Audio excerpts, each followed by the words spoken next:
You've been told that to fix your life you need to speak louder, prove yourself, explain your worth to everyone. But if that were true, why do you feel drained every time you argue? Why do you feel unseen even when you shout? Why does your peace vanish the moment you try to please others? The truth is, silence is not weakness. Silence is power. When you stay silent, when you pull back and turn inward, something magical begins to happen. The noise of the world fades. The weight of other people's opinions slips off your shoulders. And for the first time, you start to hear yourself, the calm voice inside that already knows the way. Buddhism has whispered this truth for centuries. You don't need to chase control. You don't need to fight every battle. You don't need to convince the world of your value. You only need to focus on yourself. Because when you do, life rearranges itself. Problems untangle. People show their true colors. And everything that once felt stuck begins to fall into place. Tonight, as you hear these words, something inside you will shift. The restless energy will soften. The endless thoughts will slow down. And you will feel a strength that doesn't come from noise, but from silence. A strength that is unshakable. Tomorrow, you will wake with clearer eyes, lighter shoulders, and a heart that finally feels steady. This is not just an idea. This is a transformation waiting for you. Are you ready? When you stay silent and focus on yourself, a shift begins that words can never capture. What feels like emptiness at first slowly reveals itself as the deepest presence you have ever known. In that quiet, the weight of the world loosens its grip, and something inside begins to settle. The truth is that restlessness has never been your enemy. It has only been a signal, a force waiting to be transformed. And the very tool you have been avoiding, silence, is the doorway to turning that restless energy into clarity, wisdom, and strength. Restlessness is one of the most common human experiences. It lives in the tapping foot under the table, the endless scrolling on your phone, the urge to check, compare, or seek constant stimulation. It feels as though you are running towards something but never reaching it. Buddhism describes this as a form of suffering, a mind unable to rest in itself. Yet within this agitation lies the potential for transformation. Just as heat turns raw ore into pure metal, silence has the power to refine restlessness into wisdom. The process begins by seeing restlessness for what it truly is, unsettled energy. Too often we mistake it for a flaw, a sign that something is wrong with us, or that we need to fix life before peace can arrive. But restlessness is not proof that you are broken. It is proof that your mind is overextended. The more you chase relief through external stimulation, the more restless you become. The very act of running away keeps you trapped in the cycle. This is where silence enters as a form of alchemy. Silence does not force restlessness away. It does not demand perfection or control. Instead, it allows the restless energy to slow down naturally, the way muddy water clears once it is left untouched. The Buddhist texts often use this metaphor. When water is stirred, dirt rises and clouds it. When you stop disturbing it, the particles fall, and the water becomes transparent again. Your mind works the same way. In stillness, confusion settles, and wisdom surfaces without effort. It is important to understand that silence is not just the absence of sound in the outside world. True silence is inner quiet, the ability to stop reacting to every thought, opinion, or urge. Outer silence may help create the conditions, but it is inner silence that performs the transformation. You can sit in a forest with no sound and still feel restless. And you can sit in a noisy cafe, yet carry a deep quiet inside if you stop grasping at every distraction. When you allow silence to deepen, restlessness begins to reveal its layers. At first, it may appear as physical agitation, a racing heart, shallow breath, or a need to move. Beneath that, you may notice a restless mind, jumping from thought to thought, unable to focus. If you stay present without judgment, another layer appears. Restlessness is often covering emotions that have not been faced. Anxiety, regret, fear, longing, all hidden beneath constant movement. In silence, you give them space to surface. You no longer cover them with noise. Instead, you witness them, and by being witnessed, they begin to dissolve. This is not an easy process. The first stages of silence often feel unbearable because you encounter everything you have avoided. The noise of life is a shield against discomfort. When the shield falls, the raw restlessness rises. But here lies the alchemy. By staying with it instead of running, you discover that it changes. What felt like unbearable tension becomes manageable. What felt permanent reveals itself as temporary. The restless storm passes, leaving a clear sky in its place. Neuroscience supports what Buddhism has always taught. When you sit in silence and allow the mind to rest, the brain's default mode network, the circuit responsible for wandering thoughts, begins to quiet down. This creates space for deeper connections and insights to form. Creativity flourishes, problem-solving improves, and emotions settle. Silence literally reshapes the brain, turning restlessness into clarity. The transformation is not only mental, but also emotional. When silence becomes a habit, you begin to notice patterns that once controlled you. You see how much of your restlessness comes from craving approval, craving distraction, craving certainty. By not feeding these cravings with constant reaction, their grip weakens. You realize that you do not need every urge to be satisfied. This realization is freedom. It is the gold hidden beneath the mud. Buddhism speaks of equanimity, the balanced state where neither pleasure nor pain can disturb the mind. Silence trains equanimity. By sitting with restlessness without reacting, you learn to face life without being pulled in every direction. Instead of being a slave to impulses, you become an observer of them. This observer's mind does not suppress emotion, it simply refuses to be ruled by it. Over time, your inner gold shines more clearly, the wisdom of seeing life as it is, not as your restlessness demands it to be. This alchemy also changes how you relate to others. Restlessness often pushes people into arguments, over-explaining, or trying to control situations. Silence, on the other hand, shifts the dynamic. When you no longer rush to defend yourself, the tension dissipates. When you no longer need to prove, power shifts. People sense calmness in you, and it disarms their aggression. This is not passivity, it is mastery. You discover that silence speaks louder than words ever could. On a deeper level, silence transforms your relationship with time. Restlessness is often tied to the future or the past, worrying about what might happen, replaying what already did. Silence roots you in the present. It shows you that peace exists only now, in this moment. The more you practice, the more natural it becomes to rest in the present instead of running from it. This presence itself is inner gold because it frees you from the endless chase. But silence must be practiced, not only admired. It begins with small steps, pausing before you react, breathing before you speak, taking a moment each day to sit without distraction. These moments accumulate.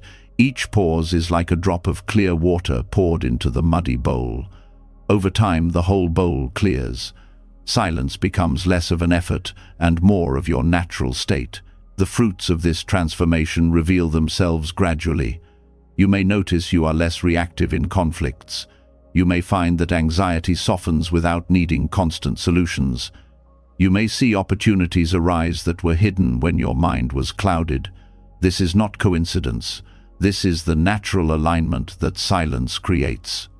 When restlessness no longer clouds your perception, you see the world more clearly, and clarity guides you toward wiser choices. The path of silence does not remove challenges. Life will still bring noise, conflict, and uncertainty. But silence equips you with a different way of meeting them. Instead of being consumed by restlessness, you hold steady. Instead of being pulled into chaos, you anchor yourself in calm. This is the transformation of inner gold, not an escape from life, but the strength to walk through it, untouchable by its storms. Over time, the alchemy of silence becomes your greatest teacher. You stop searching for answers outside because you discover that clarity was always inside, hidden beneath the restless mud. You stop fearing stillness because you realize it contains the very wisdom you were seeking in noise.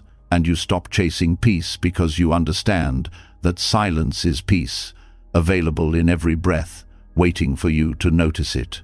The restless mind once told you that silence was empty, unbearable, even dangerous. Now you see that silence is fullness, a reservoir of strength, clarity, and wisdom. This is the alchemy. What once felt like chaos has become your source of calm. What once seemed like weakness has revealed itself as power. And in this power, everything begins to fall into place. The alchemy of silence shows that peace is not something to be chased outside, but uncovered within. Once you see that restlessness softens when left alone, a deeper truth begins to surface. Silence is not only a medicine for the noisy mind, it is also the sharpest tool for cutting through the ego, because beneath agitation sits another force that keeps people chained to suffering, the constant need to defend, to justify, to prove. And the moment you learn to remain silent instead of feeding this urge, you touch freedom that the ego can never reach. The ego thrives on reaction. Every time you defend yourself in anger, every time you explain yourself to seek approval, every time you justify choices just to protect an image, you are building walls around yourself. The mind constructs these walls from words, stories, and identities, and the more you engage in reaction, the thicker the walls become. Silence works differently. Silence does not fight the ego head-on, it simply stops supplying it with bricks. Without constant fuel, the structure weakens, cracks appear, and in time it dissolves. This is why the greatest masters often taught not through arguments, but through stillness. The Buddha was questioned, criticized, even provoked, yet often he remained silent. That silence was not avoidance, it was power. By refusing to react, he refused to step into the trap of egoic entanglement. He showed that strength is not found in shouting the loudest, but in the refusal to be moved by provocation. Non-reaction dissolves the battlefield itself. Ego lives on comparison.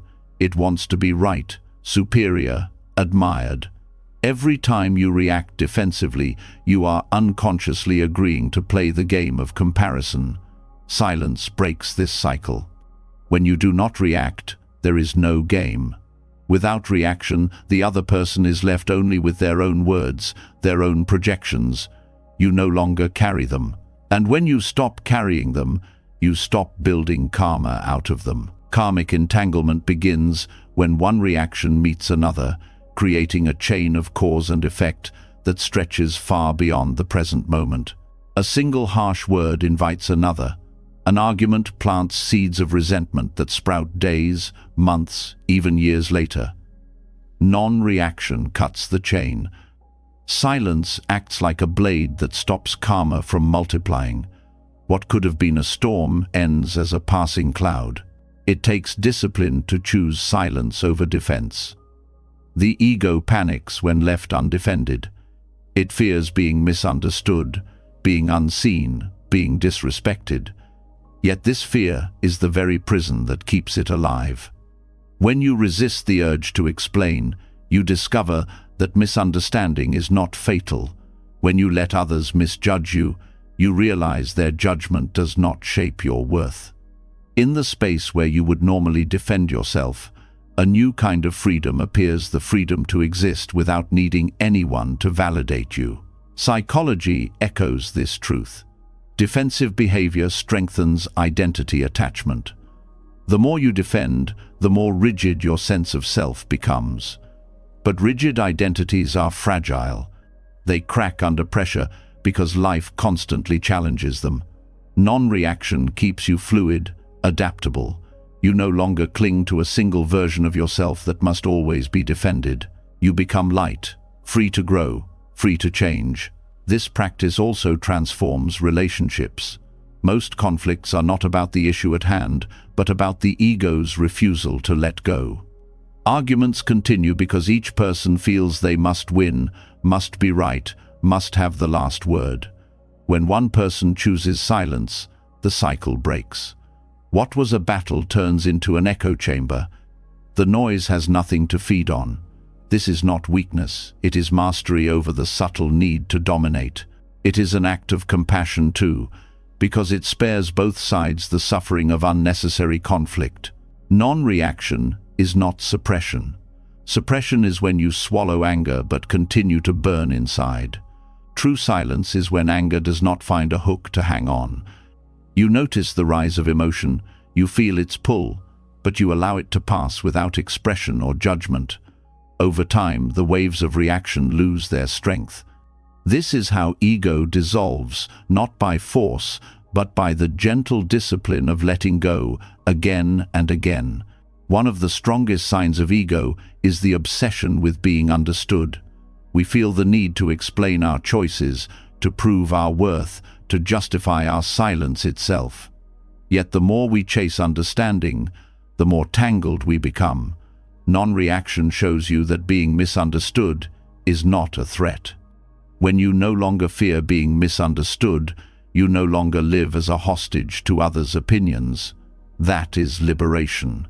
Spiritual texts often describe the ego as a thief.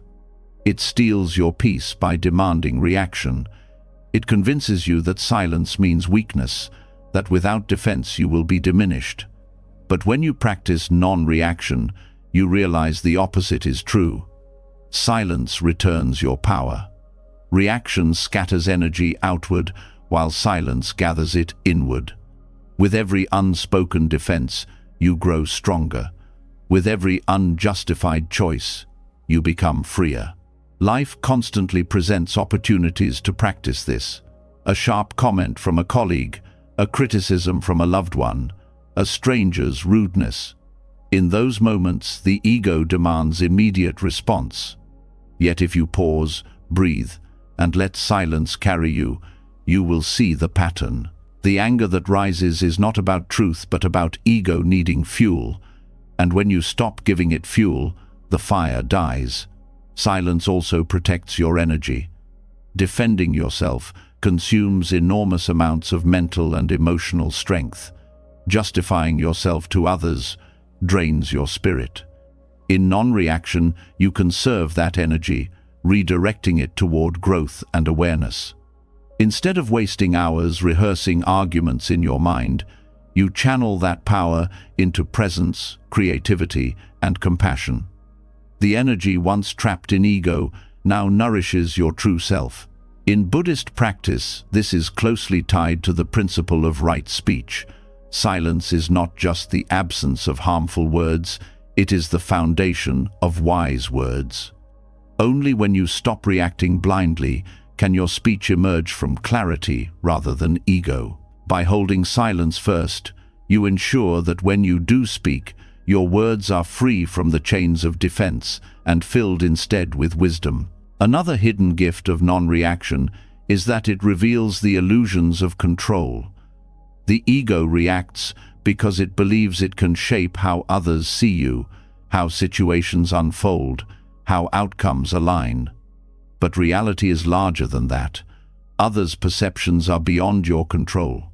Outcomes are beyond your grasp. Non-reaction teaches surrender to what island, and in that surrender, the false power of ego falls away, replaced by the quiet strength of acceptance. Choosing silence over justification also rewires how you see yourself. The ego is built from stories about who you are, what you must protect, how you must appear. Each time you defend those stories, you reinforce them.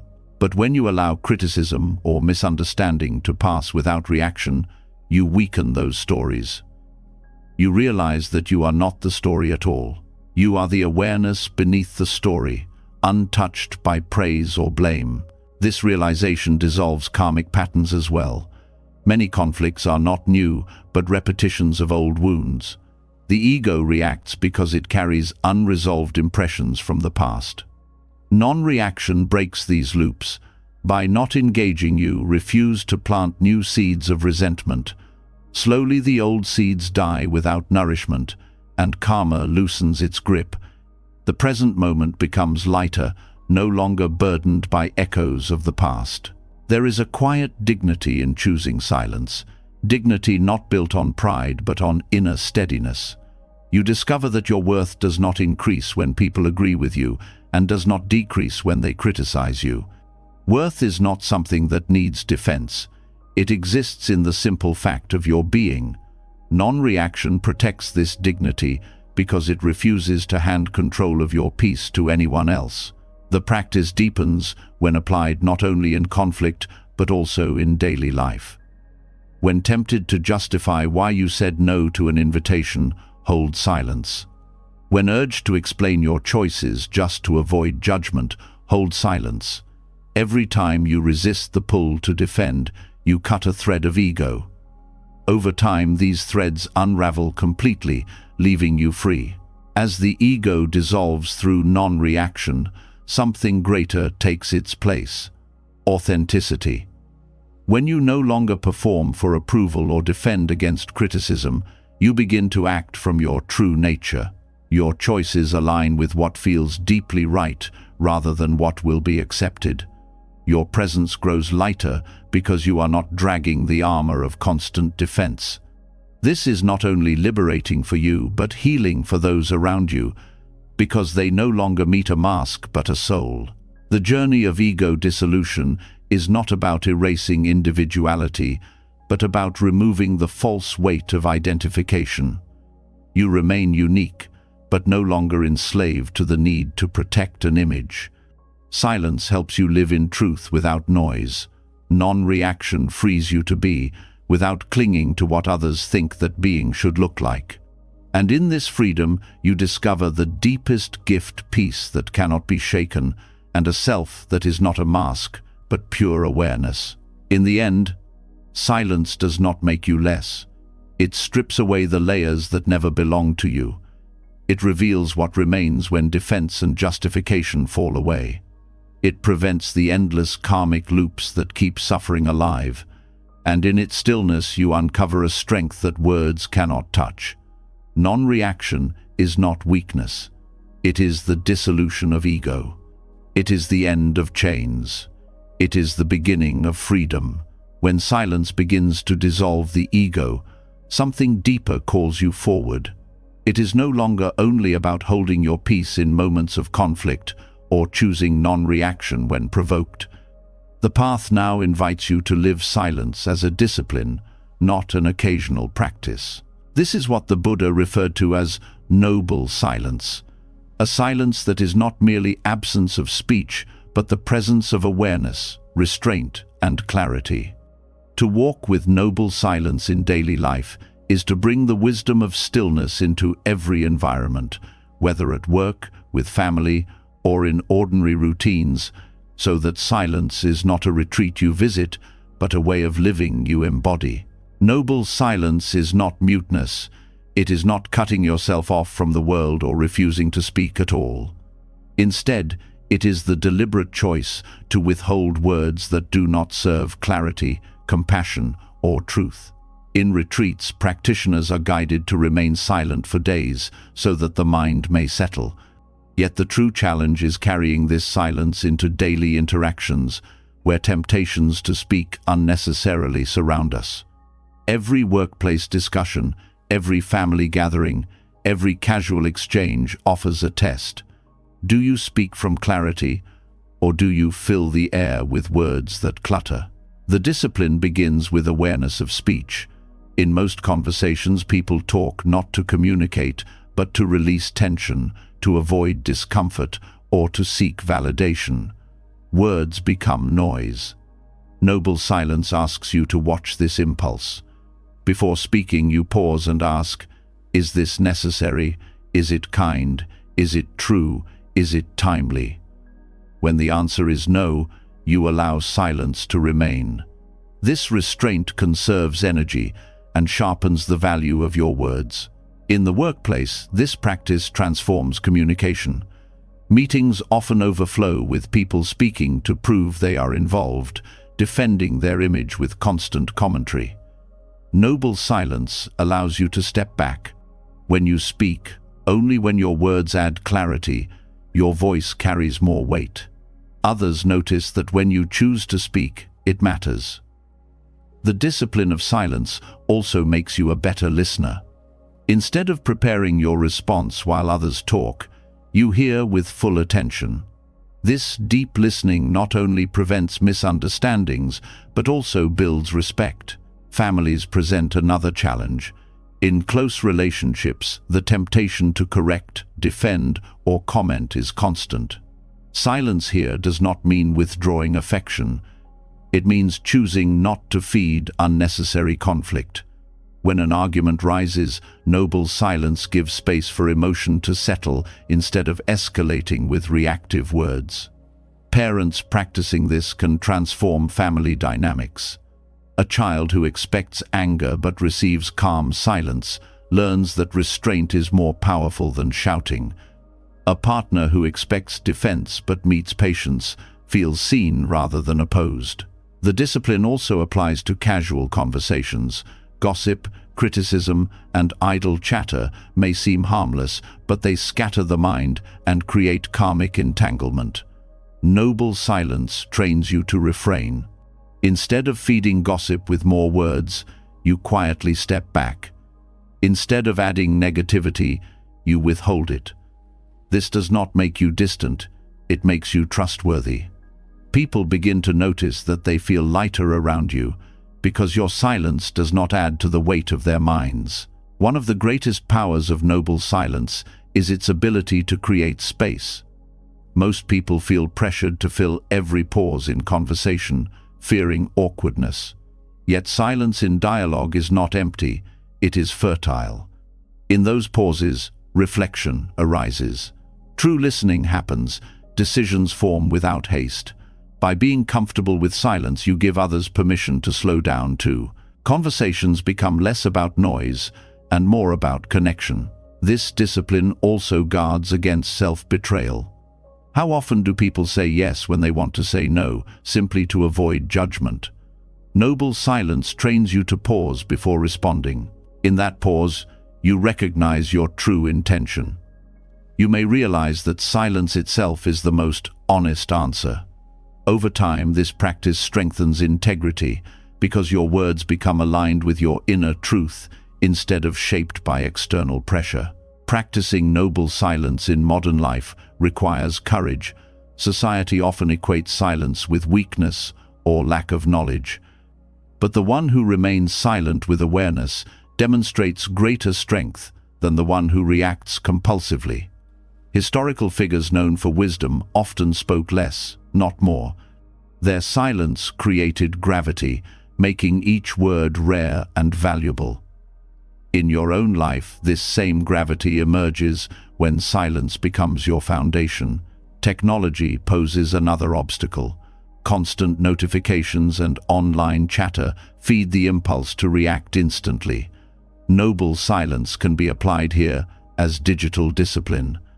You pause before posting, before replying, before adding another voice to the noise.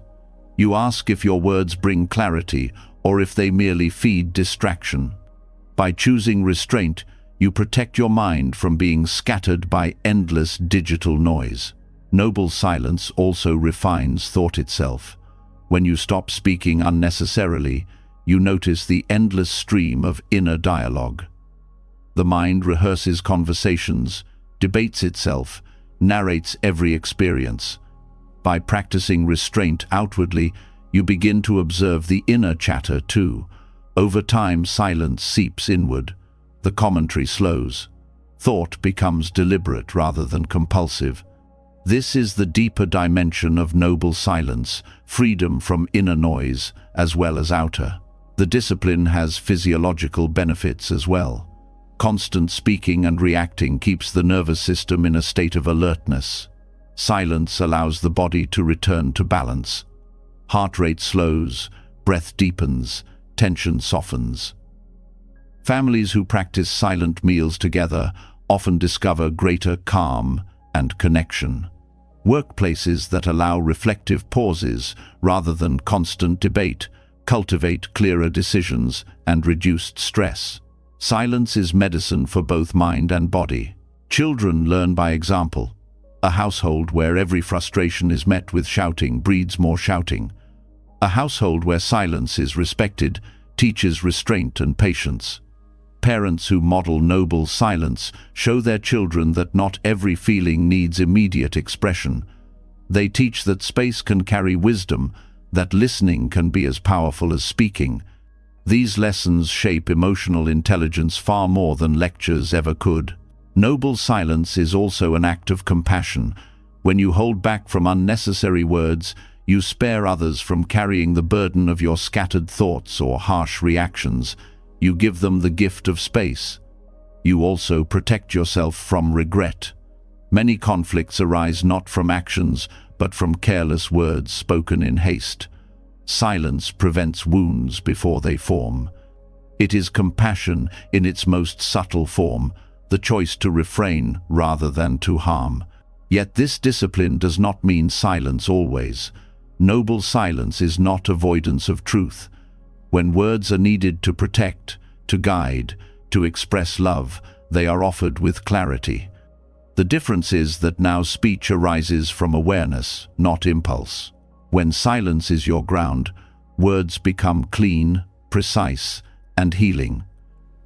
This is why noble silence is considered noble. It elevates both silence and speech into tools of wisdom. Practical steps help build this discipline. Begin with small moments of silence each day at meals, during commutes, before sleep. Notice the urge to fill space with words, and instead allow silence to remain. In conversations, practice pausing before responding. Let silence stretch without rushing to cover it.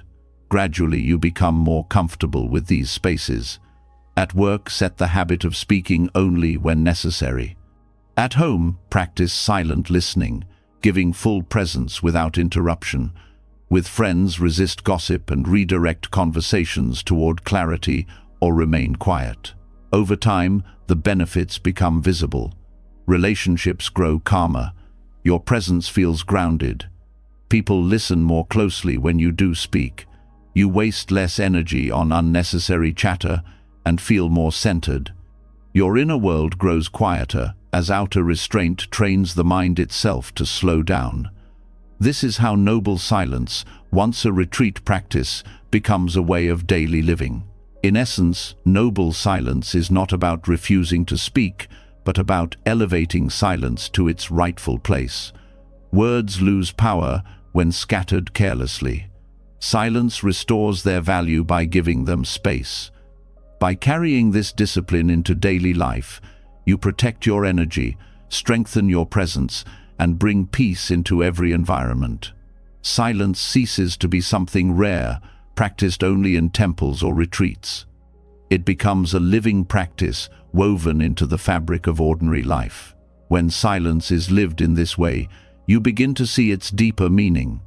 It is not just a technique for calm, it is a way of embodying awareness in every interaction. It teaches patience, compassion, and strength. It dissolves unnecessary conflict and cultivates dignity. It nurtures authenticity and protects integrity. In workplaces, it creates clarity. In families, it builds harmony. And within yourself, it opens the door to wisdom. This is the discipline of noble silence. Not absence, but presence. Not withdrawal, but mastery. Not emptiness, but fullness of being. When noble silence becomes a lived discipline, a new understanding reveals itself. You begin to see that holding space, restraining words, and creating clarity are not just for your own benefit. They ripple outward. Your calm changes the room. Your restraint spares others harm. Your silence becomes nourishment for everyone around you. This discovery leads to a deeper truth. Turning inward and focusing on your own growth is not selfishness at all. It is compassion in disguise. By tending to yourself with honesty and discipline, you reduce the suffering you unconsciously spread and open a path for genuine kindness to flow naturally. Self-focus is often misunderstood. Society teaches that focusing on yourself is indulgent, that you must put others first, or risk being called selfish. Yet what happens when you ignore your own needs, neglect your inner growth, or deny your healing? You carry unresolved wounds into every interaction. You pass your frustrations onto others without realizing. You speak from exhaustion instead of clarity. You react from pain instead of peace. What seems like selflessness often becomes hidden harm. Compassion begins within. If your mind is restless, your heart wounded, your body depleted, what can you truly give others? Even your most sincere intentions are clouded when you are not whole. By focusing on your own balance, you create a reservoir of peace that naturally spills outward. When you heal yourself, you stop bleeding onto others. When you discipline your mind, you stop projecting chaos into relationships. Self-focus is the soil from which authentic compassion grows. This does not mean isolation or indifference. It means realizing that you cannot pour from an empty vessel. By tending to your own growth, you become a more stable presence in the lives of others. A parent who cultivates patience within themselves is less likely to pass anger to their children. A partner who learns self-awareness is less likely to project insecurities into the relationship. A leader who practices inner clarity is less likely to spread stress to their team. Self-work is not withdrawal, it is preparation for service that does not harm. The Buddha taught that all beings seek happiness and wish to avoid suffering. Yet much of the suffering people inflict on each other comes not from cruelty, but from unconsciousness. When you carry unhealed pain, you transmit it without meaning to. Silence, reflection, meditation, self-discipline. These are not only for your own liberation, they are acts of compassion because they prevent the cycle of unconscious harm. By focusing on yourself, you break the link between your pain and another's suffering. One of the most powerful aspects of this practice is emotional responsibility. When you take time to understand your anger, sadness, or fear, you stop unloading it onto others. You recognize the emotion as your own work, not someone else's fault to carry. This is compassion in its purest form, choosing not to spread what you have not yet processed. Each time you pause to tend to your inner state instead of reacting outward, you protect others from inheriting your turmoil. Self-focus also means cultivating clarity of intention. Much harm arises not from malice but from acting without awareness. When you take time to reflect on why you act, speak, or give, you prevent false compassion, the kind that seeks validation or control disguised as kindness. True compassion flows when the giver is free of hidden motives. This clarity only comes when you regularly turn inward and question yourself. Caring for your own body and mind is equally important. Exhaustion breeds irritability, and neglect of health becomes a burden others must bear. By caring for your well-being, you practice quiet compassion. You reduce the weight others might have to carry for you. You allow your presence to be lighter, more joyful, less demanding. Self-focus here is not vanity, but responsibility. The responsibility to maintain yourself so that your presence does not drain those around you. In relationships, this truth becomes clear. People often expect others to fill their emptiness, to heal their wounds, to make them whole. This is a heavy demand, one that creates cycles of dependency and resentment. When you focus on your own growth, you free others from carrying the weight of your unmet needs. Love becomes lighter because it is shared between two whole beings rather than used as a bandage for wounds. This is why the most compassionate gift you can offer a partner is to take responsibility for your own healing. In families, the same principle applies. Parents who neglect self-care often pass stress to children. Children who grow up carrying the unprocessed pain of their parents struggle with burdens that are not theirs. When a parent chooses to focus inward to break their own cycles, they end suffering for future generations. Compassion here is not grand gestures, it is the quiet courage to face your own shadows so your children do not inherit them. Even in workplaces, the principle holds. A leader who has not tended to their insecurities will demand constant validation from their team, creating stress. A colleague who has not processed their frustration will spread it in meetings, lowering morale. But when individuals focus on their growth, when they cultivate inner calm and clarity, they create healthier environments for everyone. Self-focus becomes compassion woven into daily structures of life. This practice also transforms how you serve others. Many believe compassion means sacrificing endlessly, giving until nothing remains. But this often leads to burnout, resentment, or hidden anger. True compassion requires sustainability. By tending to your own growth, you ensure that your giving does not deplete you. A candle cannot light others if it burns itself out. Self-focus keeps the flame steady, allowing you to offer warmth without destruction. Buddhism often speaks of the middle path, avoiding extremes of self-indulgence and self-denial. Self-focus as compassion embodies this balance. It is neither selfish absorption nor blind sacrifice. It is the recognition that caring for yourself is inseparable from caring for others, because the quality of your being shapes the quality of your impact. Every thought, word, and action carries energy. If your energy is restless or wounded, you spread suffering. If it is calm and healed, you spread peace. Self-focus also opens the door to deeper empathy. When you know your own pain intimately, you recognize it in others without judgment. Your growth creates understanding. You can hold space for others' struggles without being overwhelmed, because you have tended to your own. This kind of compassion is steady and grounded, not sentimental or reactive.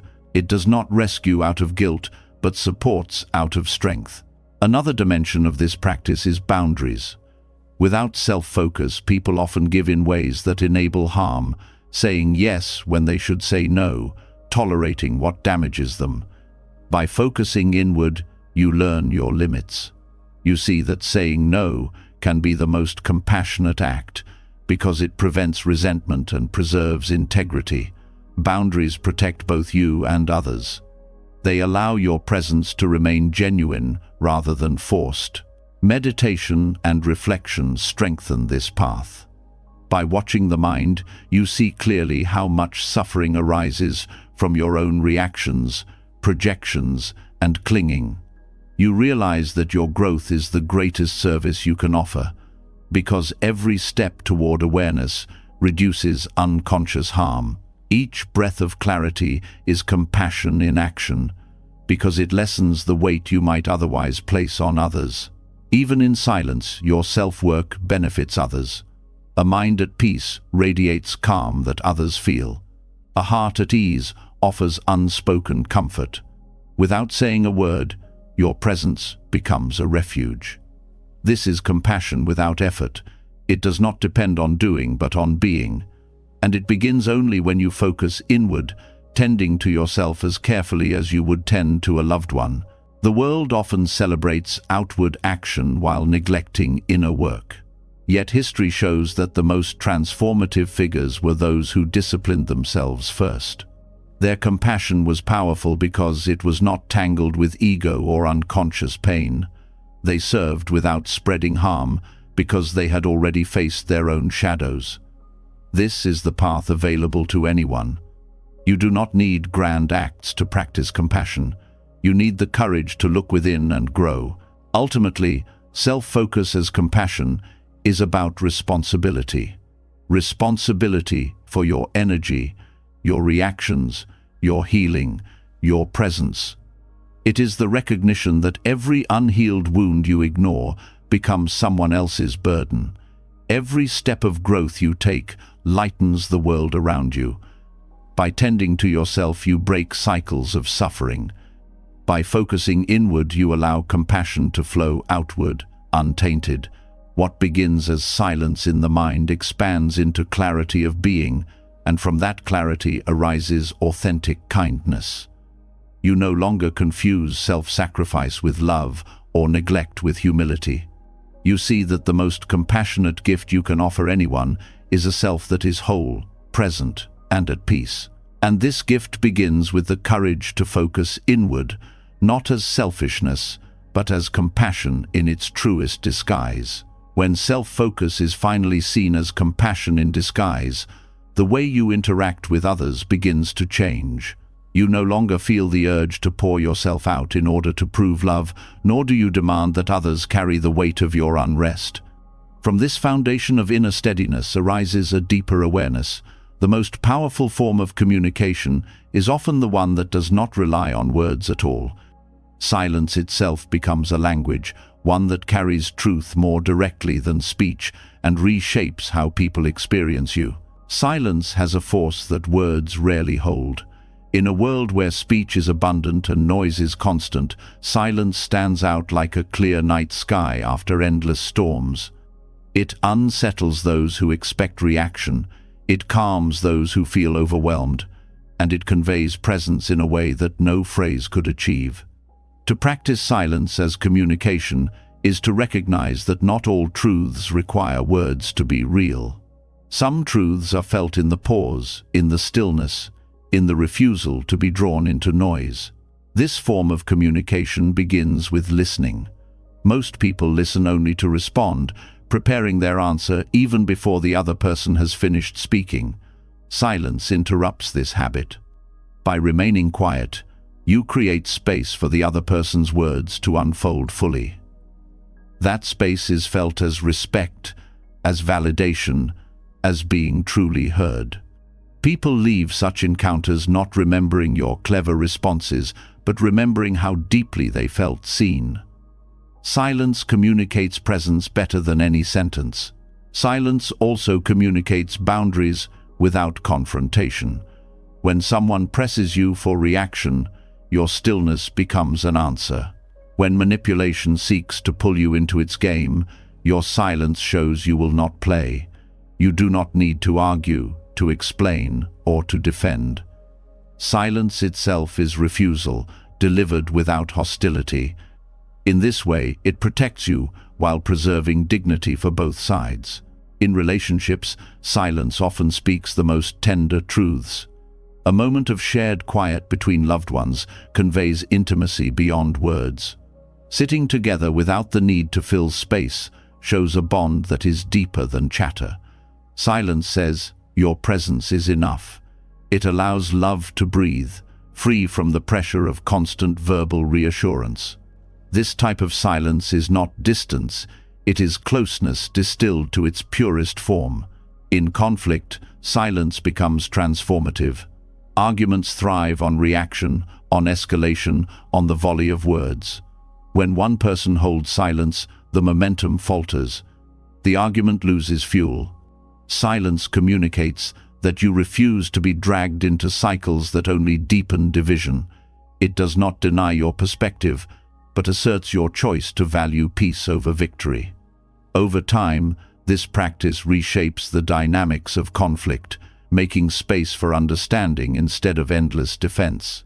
Silence is also a radical equalizer in power dynamics. Those who rely on dominance often use words as weapons, interrupting, lecturing, asserting authority. When you answer such energy with silence, the balance shifts. The absence of reaction unsettles the aggressor. They can no longer feed on resistance. The very act of not speaking becomes a statement of strength. Leaders throughout history have understood this, wielding silence not as passivity but as presence that demands attention. Another dimension of silence as communication is its role in truth-telling. Words can be manipulated, twisted, or misunderstood. Silence leaves less room for distortion. A pause, when asked a dishonest question, a refusal to participate in gossip, a withheld opinion, when others seek validation, all communicate more truth than spoken explanations. Silence allows reality to speak for itself. In this sense, it is not empty but full of integrity. The practice of silence also reveals authenticity. Many people use words to hide, to present masks, to create illusions. When you hold silence, there is no mask to maintain. Your presence communicates itself without the shield of language. This authenticity is often felt by others, even if they cannot explain it. They sense honesty in your quiet, a transparency that words might otherwise cover. Silence is equally powerful in moments of grief and suffering. When someone is in pain, words often fail. Attempts to comfort can sound hollow or forced. Silence, however, holds space for their sorrow without trying to fix it. Simply being there, without commentary, communicates more compassion than any phrase could carry. The grieving heart does not need explanations, it needs presence. Silence is that presence, steady and unbroken. In daily life, silence enhances the value of your speech. When words are scarce, they are treasured. People lean in to hear what you will say because they know it will not be wasted. This is the paradox. By speaking less, you increase the impact of your speech. Silence communicates that your words carry weight, that they are chosen carefully. This changes how others respond to you. Silence also trains you to master timing. Communication is not only about content, but about when words are delivered. A well-placed pause can shift an entire conversation. It allows others to reflect, to reconsider, to process.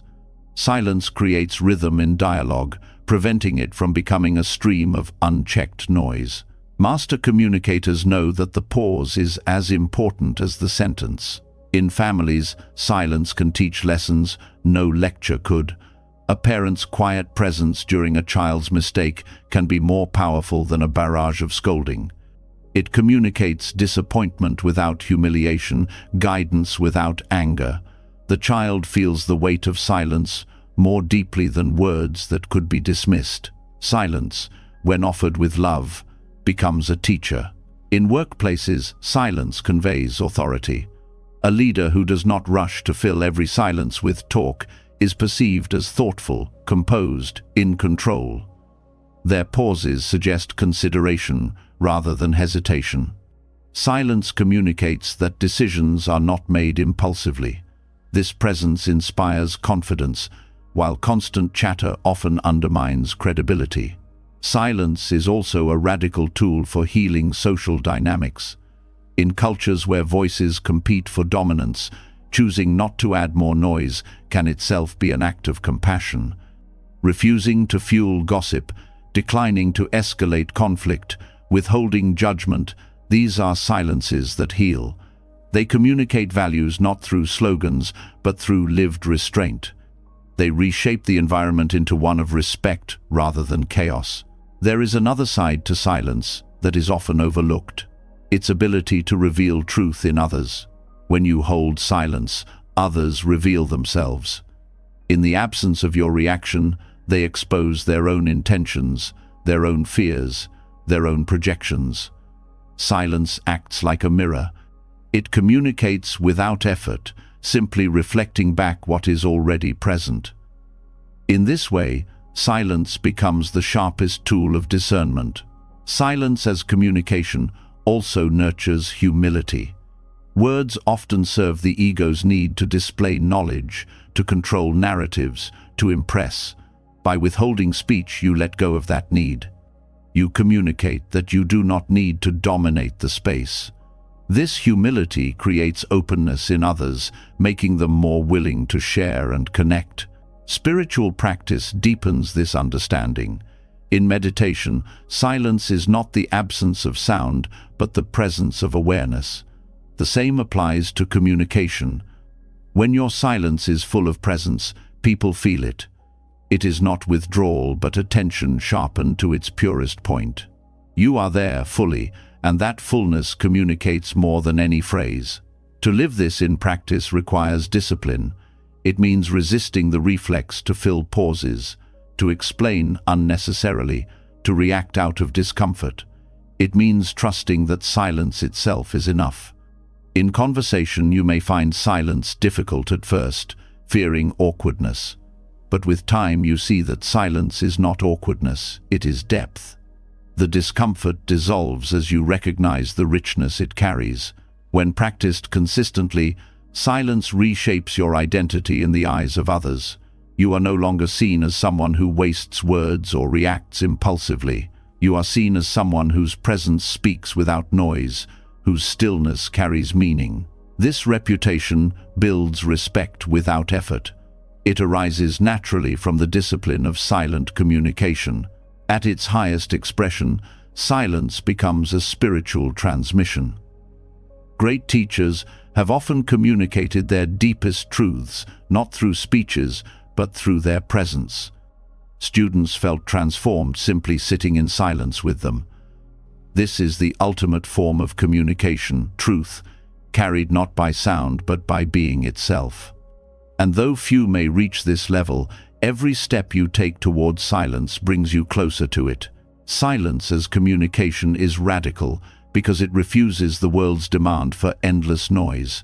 It reshapes relationships by replacing reaction with presence. It shifts power dynamics by dismantling the games of ego. It deepens intimacy by creating space for connection without words. It heals by withholding harm and amplifies truth by refusing distortion. In silence, you speak a language older than words, a language everyone understands but few remember. To live this language daily is to carry a hidden power. You do not need to prove it, display it, or explain it.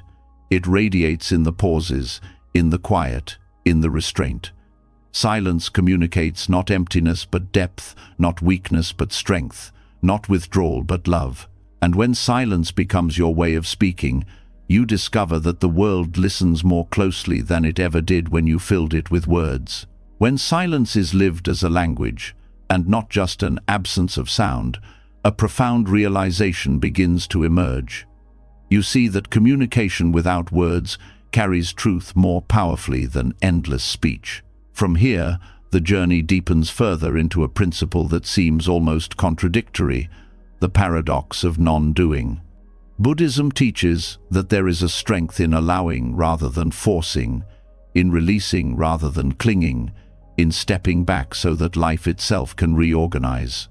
What at first feels like inaction reveals itself as the deepest form of wisdom. Non-doing does not mean laziness or neglect. It is not indifference to responsibilities. It is a state where the constant need to control is dropped, where striving is replaced with trust, and where effort is guided by awareness instead of agitation. For most of us, restlessness shows up as the urge to fix, to interfere, to manage outcomes beyond our reach. The paradox is that this grasping rarely creates harmony, it often multiplies chaos. By learning to rest in non-doing, life begins to unfold in ways that grasping could never achieve. The roots of this teaching lie in the understanding of impermanence. Everything in life is already in motion, already shifting. Rivers flow without your command, seasons change without your effort. The body breathes and heals in its own rhythm. When you interfere constantly, you fight the natural current. Non-doing is not passivity, but alignment with this current. It is stepping into harmony with the way things already move, trusting that reality has its own intelligence. This principle becomes clear in the smallest acts. When you let a wound heal without picking at it, the body's wisdom restores itself. When you stop chasing sleep and simply rest, the body drifts into slumber on its own. When you stop forcing a solution to a problem, clarity often arises unexpectedly, in a quiet moment, without pressure. These examples show the paradox. By not grasping, by not striving, you create space for resolution. Non-doing allows natural intelligence to take over. The ego struggles with this because it thrives on control. It believes that without constant effort, life will collapse. But the opposite is true. Constant control tightens knots. Non-doing loosens them. The mind that stops interfering discovers that things have a way of resolving when given space. This is why many of life's breakthroughs occur not in moments of struggle, but in moments of rest, on a walk, in meditation, in silence. The paradox is that stepping back often moves you further than pushing forward. In relationships, non-doing plays a transformative role. Many conflicts persist because each side pushes harder, trying to change the other. The harder the push, the deeper the resistance. When one person practices non-doing, no longer demanding, no longer pressing, space opens. In that space, change becomes possible. Sometimes it is not words or persuasion that heal relationships, but the quiet release of control. Allowing another to be as they are can dissolve tension more effectively than years of argument. The same principle applies to personal growth. Modern culture glorifies constant striving, self-improvement as endless effort. But true growth is not about piling more onto yourself. It is about shedding what is false, letting go of what no longer serves. Meditation itself is a practice of non-doing. You sit, you breathe, you stop chasing. And in that stillness, layers fall away. You grow not because you force growth, but because you allow your deeper nature to surface. Non-doing also shifts your relationship with time. Striving makes you rush, always pushing toward the next milestone. Non-doing brings you into presence. You see that each moment has its own completeness, that you do not need to hurry to arrive elsewhere. This presence is not idleness, it is a fullness of being here and now. The paradox is that by ceasing to chase the future, you actually prepare yourself best for it. Every wise decision is born not from panic, but from presence. One of the greatest challenges is applying this to ambition. People fear that without striving they will lose success. That non-doing means giving up on dreams. But Buddhism does not deny effort, it refines it. Effort that arises from ego's grasping is exhausting and narrow. Effort that arises from non-doing is natural, effortless in quality, because it aligns with conditions rather than forcing them. You plant seeds, you water them, but you do not tug at the sprouts to make them grow. The growth happens on its own. In daily life, this practice can be subtle. Non-doing might mean pausing before sending a message, giving space for clarity instead of reacting instantly. It might mean stepping back from a heated debate, letting silence cool the fire instead of fueling it. It might mean taking a walk when stuck on a problem, trusting that solutions come when the mind is not strangled by pressure. Each act of non-doing is a reminder that life has its own rhythm, and you are not separate from it. The paradox extends to compassion as well. Helping others does not always mean intervening. Sometimes the most compassionate act is to step back, to allow someone their space to struggle and grow. Overhelping often weakens rather than strengthens. Non-doing communicates trust in their ability to find their way. In this sense, non-doing is not abandonment, but respect for the natural unfolding of another's path. Non-doing also dissolves anxiety. Much of anxiety comes from over-management, from trying to control outcomes that are not in your hands. By releasing this habit, you reclaim peace. You recognize that certain currents are larger than you, and your role is not to control but to navigate. This acceptance is not defeat, it is liberation. Anxiety weakens when you stop trying to dominate what cannot be dominated. The body teaches this lesson naturally. Breath flows without effort. Digestion occurs without command. The heart beats without instruction. Life sustains itself through countless acts of non-doing. When you align with this truth, you live with less resistance. You realize that the same intelligence guiding your breath is guiding the larger flow of your life. Trusting it is not neglect, but wisdom. Art and creativity thrive on this paradox.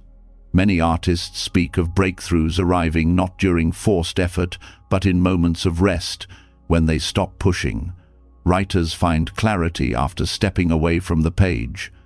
Musicians hear melodies in silence. Creativity is the fruit of allowing, not of clinging. Non-doing opens the channel for inspiration to flow. Nature embodies this wisdom fully. Trees do not strain to grow. They rise naturally toward the sunday. Rivers do not force their path.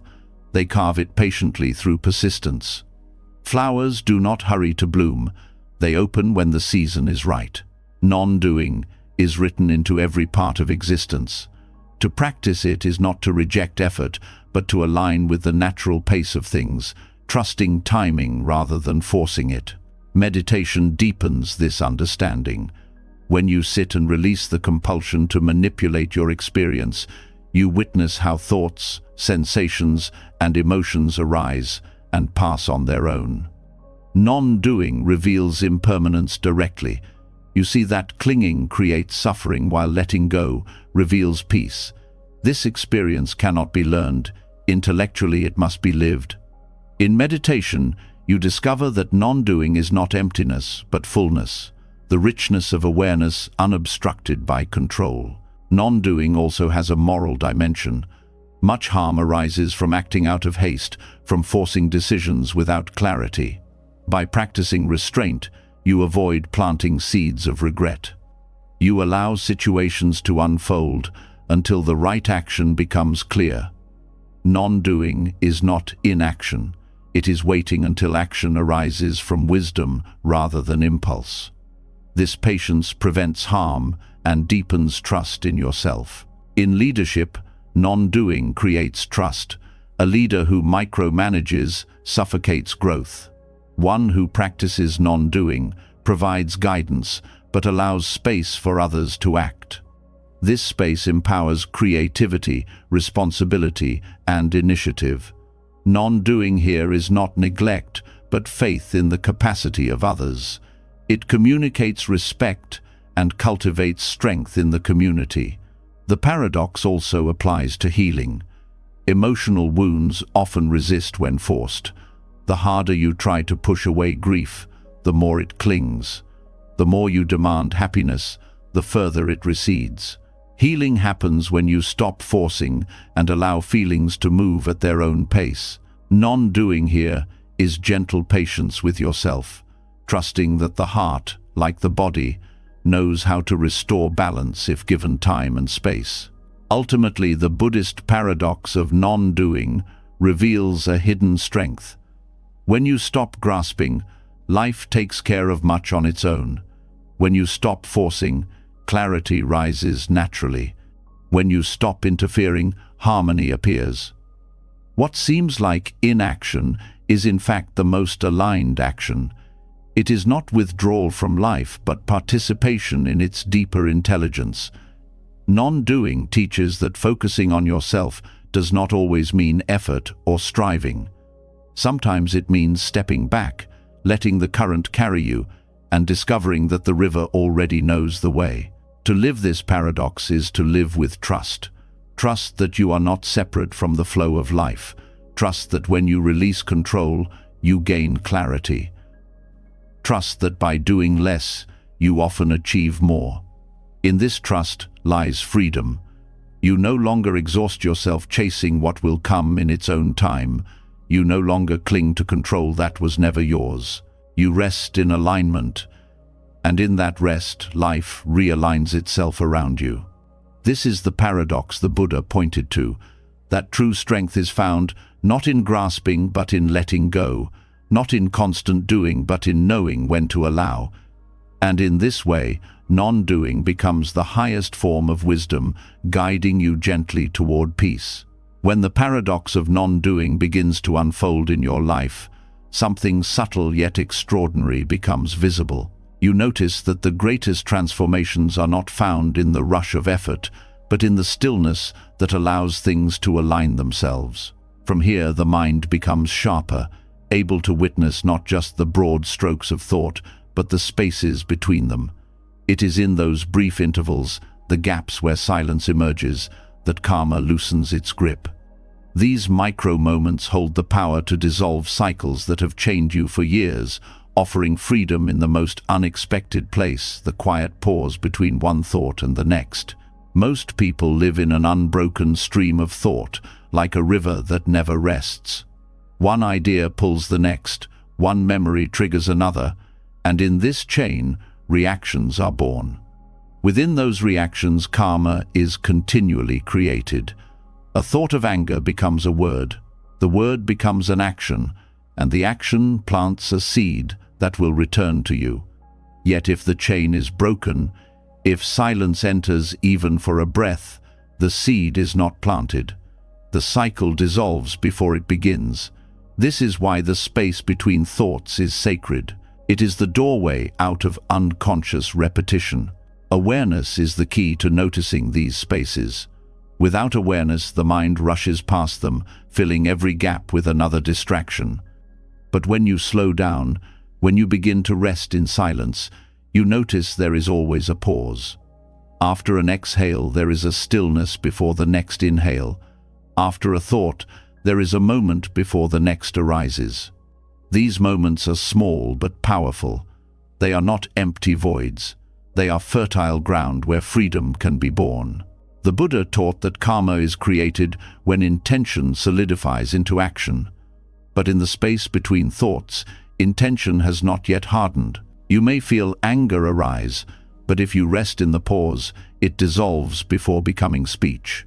You may feel fear, but if you sit in the stillness, it passes before shaping your choice. This is how awareness in the gap dissolves karma. It prevents unconscious reactions from forming chains. Meditation reveals this directly.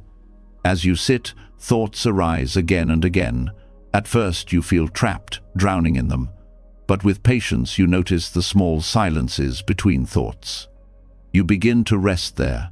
Instead of chasing every idea, you allow them to pass. The more you train, the more these spaces expand. They become wide enough to hold awareness itself. In this awareness, you see thoughts as passing clouds rather than commands. The grip of karma weakens because you no longer follow every impulse. These pauses are also places of renewal. When you rest in the space between thoughts, you experience a clarity untouched by past or future. For a brief moment, you are free from memory and expectation. You are not the roles you play, not the stories you repeat, but pure awareness. This awareness is not bound by karma because it does not cling. It sees without grasping. It feels without attachment. Each time you rest here, you step outside the wheel of cause and effect. In daily life, this practice becomes invaluable. Consider the moment before you reply to criticism. If you rush, words of defense or anger pour out, planting new seeds of conflict. But if you pause, even for a breath, you see the thought of defense arise and pass. In that silence, you choose differently. The space between thoughts becomes your shield, protecting you from entanglement. This is not suppression, it is freedom. You are no longer a slave to impulse, but master of your own energy. The spaces also reveal the impermanence of thought itself. Every idea, no matter how powerful, fades.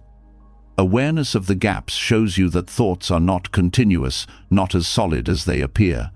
This recognition dissolves the illusion that your mind defines you. You are not the stream of thoughts, but the awareness that notices the gaps. Karma depends on identification. When you believe you are the thought, you act it out. When you see you are the awareness, the cycle breaks. Over time, the pauses grow longer. You find yourself resting in silence, not only during meditation, but throughout the day. Walking, eating, listening, you notice moments where the mind does not rush. These micro-moments accumulate into a new way of being. Instead of reacting unconsciously, you respond with clarity. Life becomes lighter, not because problems vanish, but because you no longer bind yourself to them through compulsive thought. This space also nurtures compassion. When you are caught in thought, you see only your perspective, your desires, your pain. In the silence between thoughts, you glimpse a wider view. You recognize others as sharing the same struggles, the same impermanence. Compassion arises naturally because the silence frees you from self-centered narratives. It is in the pauses that the heart opens, no longer blocked by constant mental noise. Science supports this ancient wisdom. Studies on mindfulness show that the brain's reactivity lessens when people learn to pause between stimulus and response. Neural patterns associated with anger or fear lose their strength when interrupted by awareness. This is the modern language of what Buddhism has always taught. The space between thoughts is where transformation begins. The pause rewires not only your mind, but your destiny. Even creativity is born here. When the mind stops its constant chatter, inspiration arises.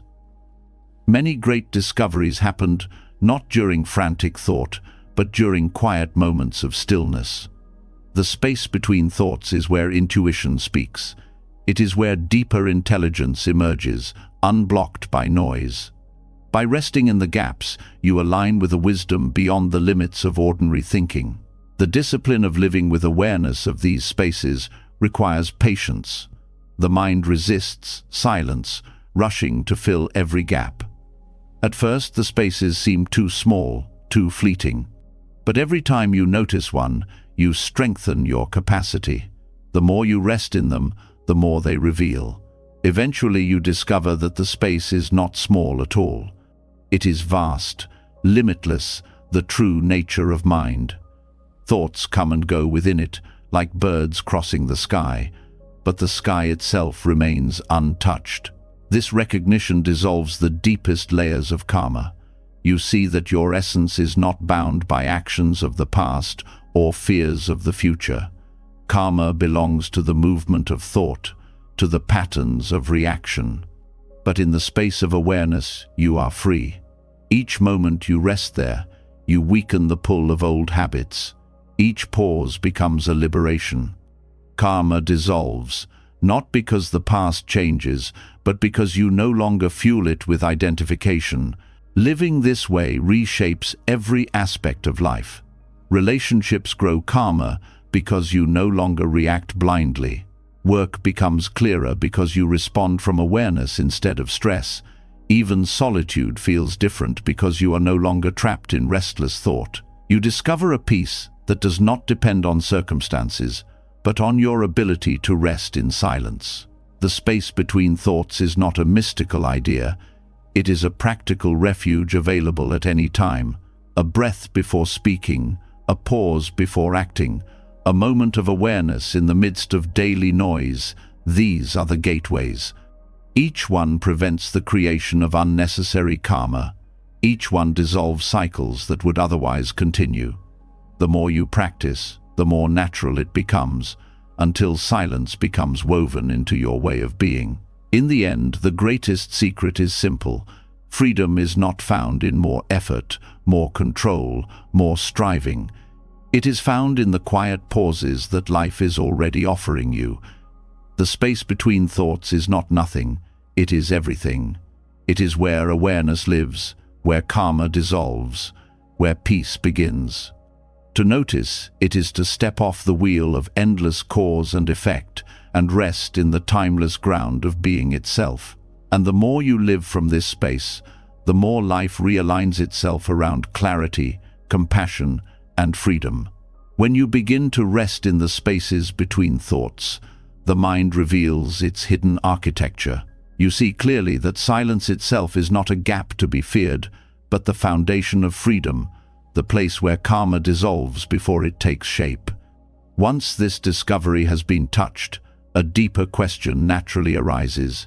If silence can free you from the prison of thought, what happens when you train the ear of the mind to listen not only to sound, but to the silence that surrounds it? This shift is the essence of listening to emptiness, hearing beyond noise, beyond words, into the vastness that holds everything yet clings to nothing.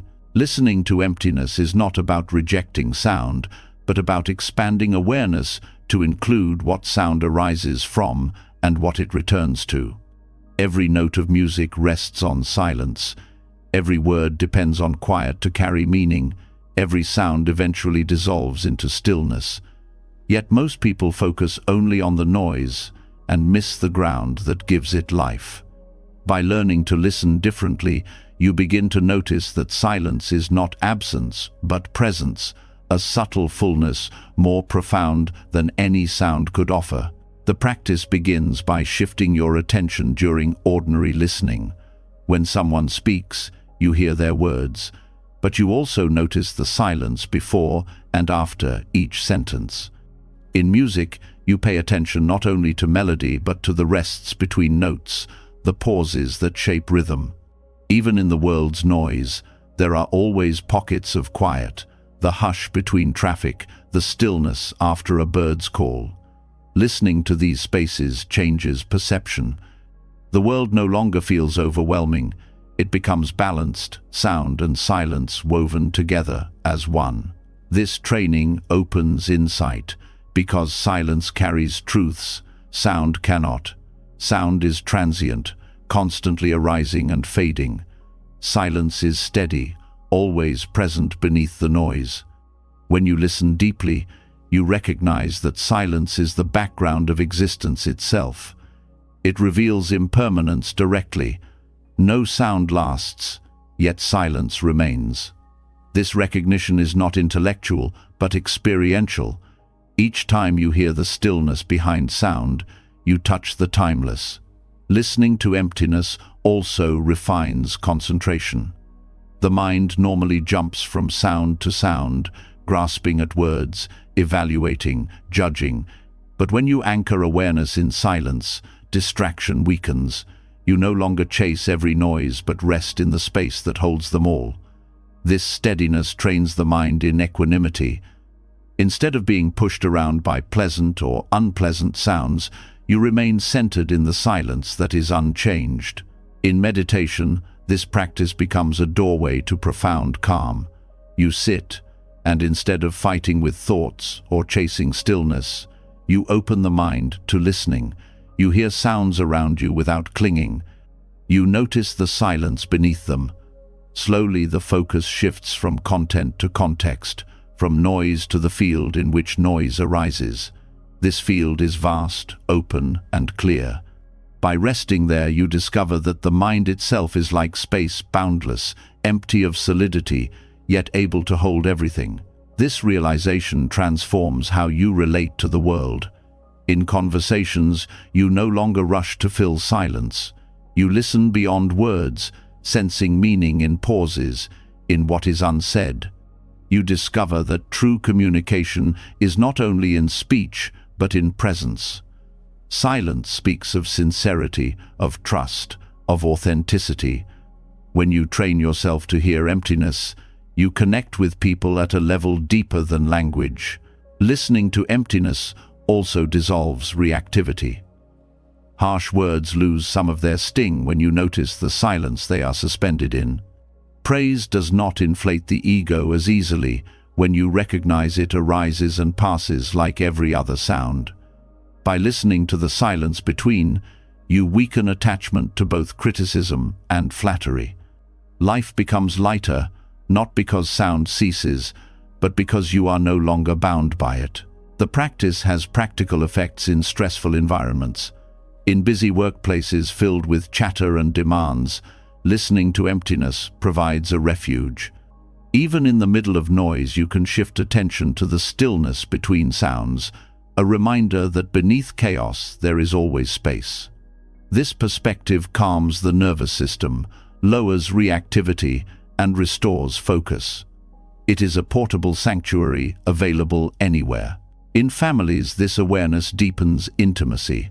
A parent who listens not only to a child's words but to the silences that follow shows genuine presence.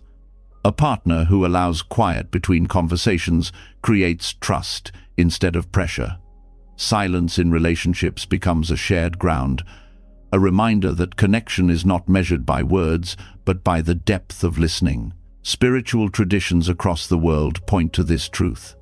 Mystics have long said that God, truth, or ultimate reality, is heard not in noise but in silence. The Upanishads call it the soundless sound, the vibration that underlies all creation. Zen masters point students to the sound of one hand clapping, a riddle that directs attention beyond the obvious to emptiness itself. Buddhism describes emptiness not as void but as openness, the condition that allows all forms to appear.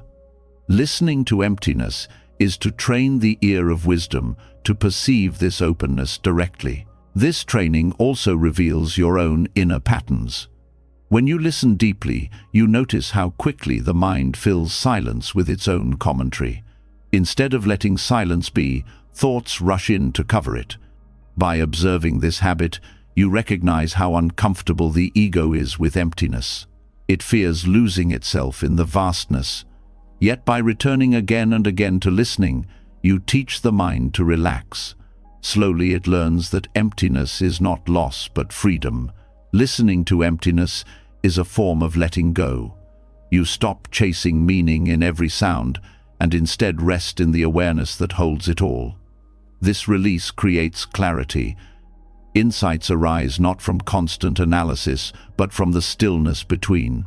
Solutions come, creativity blossoms, and intuition awakens in the quiet space you have learned to notice. In practical terms, you can train this skill in simple ways.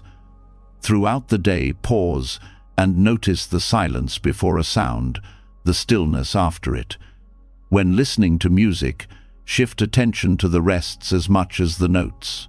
In conversations, practice being fully present without rushing to reply. At night, notice the quiet that wraps around the world as you fall asleep. Each practice strengthens the mind's capacity to hear beyond noise into the deeper presence of silence. Over time, this way of listening reshapes identity itself. You no longer define yourself by the noise of thoughts, words, or judgments.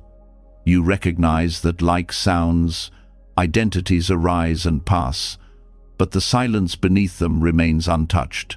This recognition is liberation. You are not the noise of your mind. You are the awareness that hears it, steady and unchanging. The more you live this practice, the more you sense silence even in noise. The city's chaos is punctuated by moments of stillness. Conversations carry pauses that hold meaning.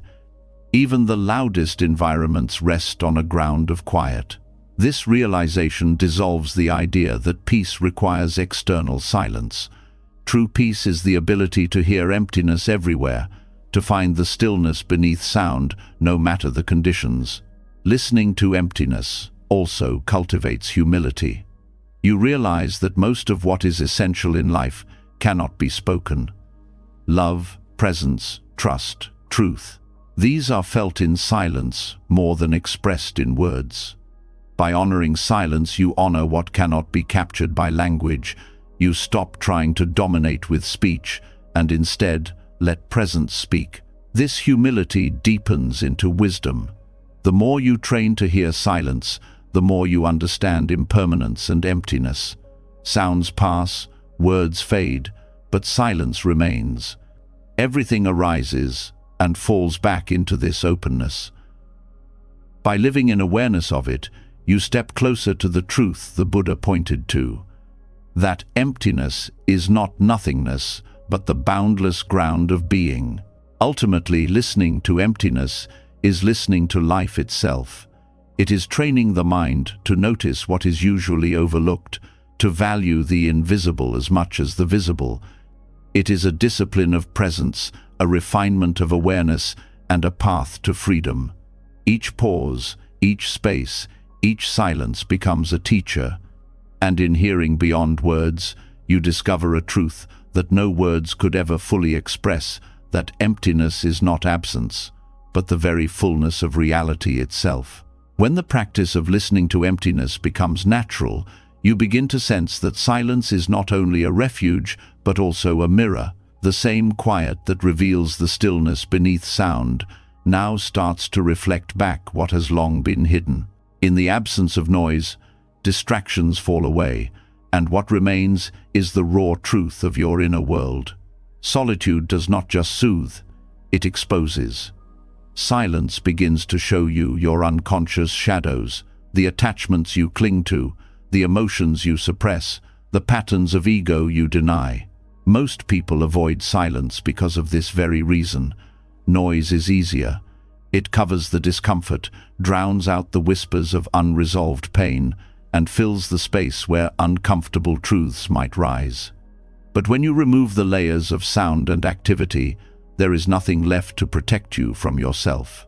The loneliness that surfaces in solitude is not emptiness, it is the first glimpse of the shadow. This is the part of the self that has been hidden, waiting to be seen. Hidden attachments often rise first. You may notice how restless you become without a phone, a television, or constant interaction. The urge to reach for distraction is not random. It reveals how dependent you have become on external stimulation for comfort. The silence shows you the craving.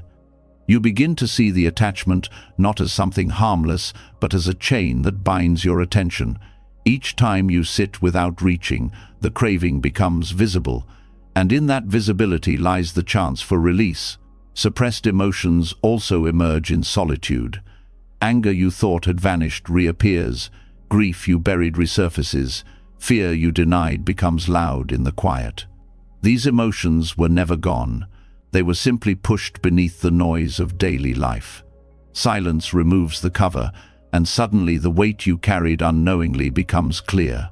Though uncomfortable, this is healing. By facing the emotions directly, without distraction, you allow them to move and dissolve, instead of remaining trapped in your body and mind.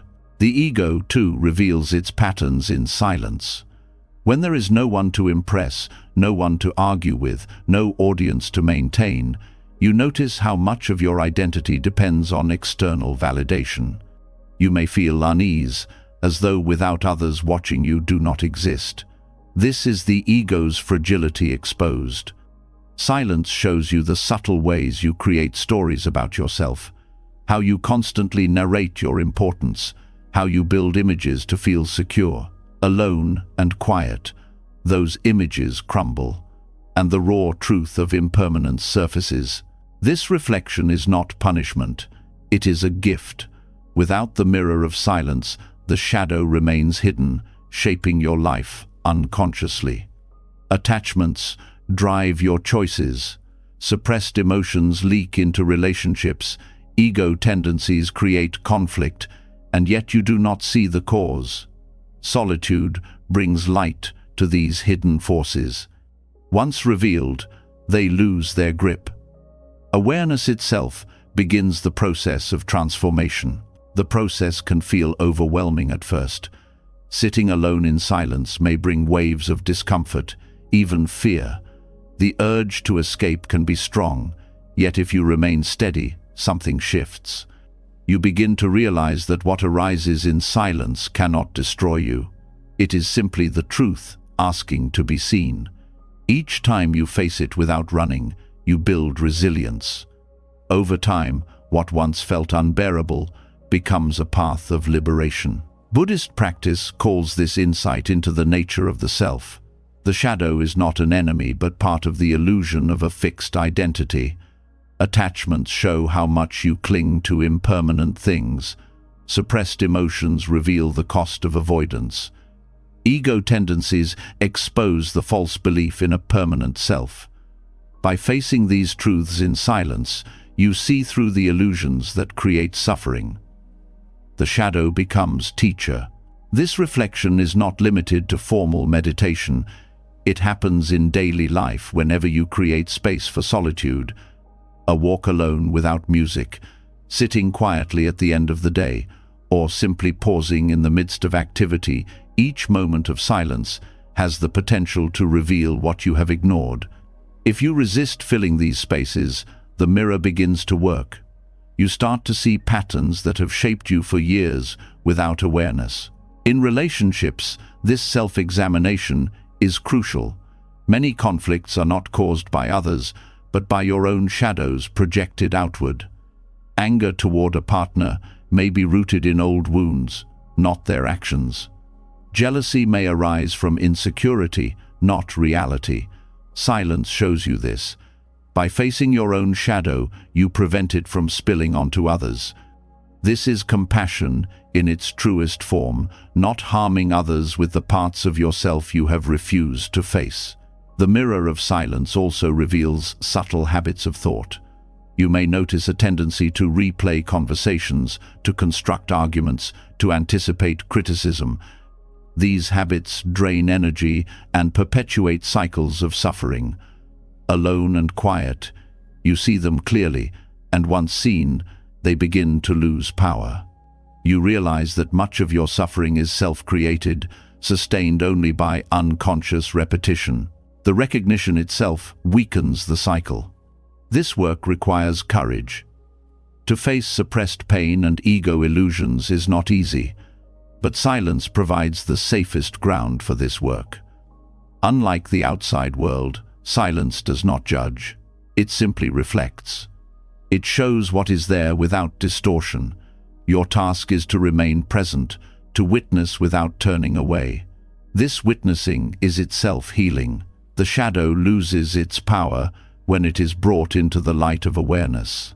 Over time, the fear of silence fades. What once felt threatening becomes liberating. You see that your attachments can be released, your emotions can be felt and let go. Your ego does not need constant reinforcement. Silence becomes less of a mirror for pain and more of a mirror for truth. You begin to recognize the depth of your being beyond the shadow. What remains is clarity, strength, and peace. The wisdom of solitude has been known by sages across traditions. They retreated not to escape the world, but to see themselves clearly. In caves, forests, and deserts, they met their shadows face to face. Their insight came not from running, but from sitting still long enough for the truth to reveal itself. This same path is available in daily life. You do not need mountains or temples, only the willingness to sit in silence and let the mirror show you what is there. The deeper you go, the more you understand that the shadow is not separate from light. Attachments, suppressed emotions, and ego tendencies all arise from the same source, the mind grasping at impermanence. By seeing this clearly in silence, you transcend the struggle. You no longer fear what arises. You recognize that every shadow is simply a call to awareness. The mirror reflects, you see, and in seeing, you are free. Silence as a mirror is both challenge and blessing. It strips away illusions, it confronts you with what you have hidden, and it demands honesty. But it also offers the possibility of liberation no external teacher can give. By facing yourself fully, you dissolve the forces that unconsciously drive your suffering. Solitude is not emptiness, it is clarity. And in that clarity, you find the strength to live authentically, free from the shadows that once ruled from the dark.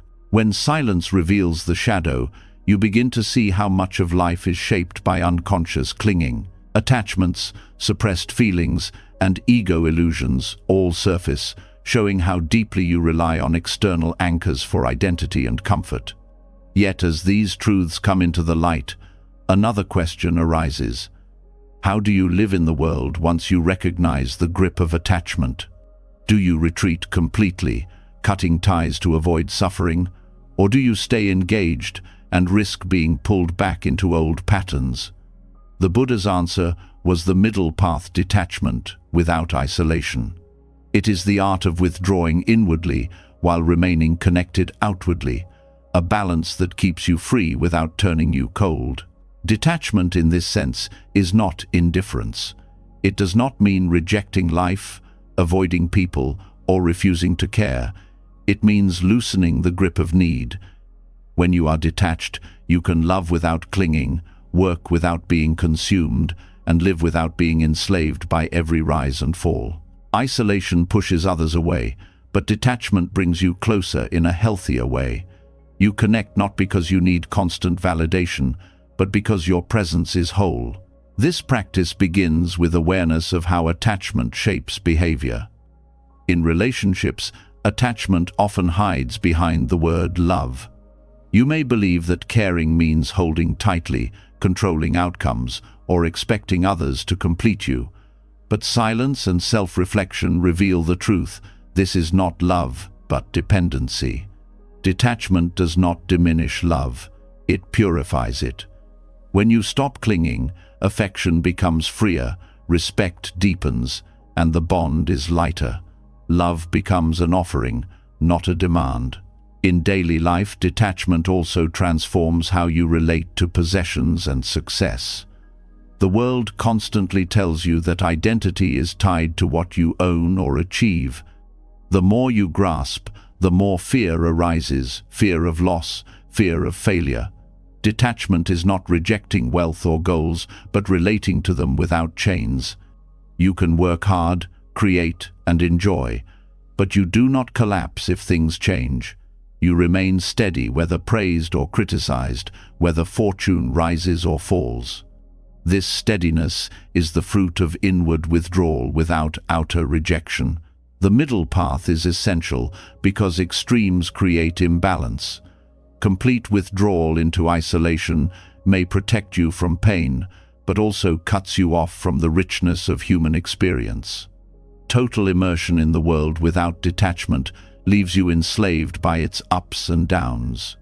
The Buddha warned against both extremes. The middle path teaches that freedom comes not from running away, but from walking through life with balance, engaged yet unbound. In practice, this means cultivating an inner space that is untouched, even while you move through noise and responsibility.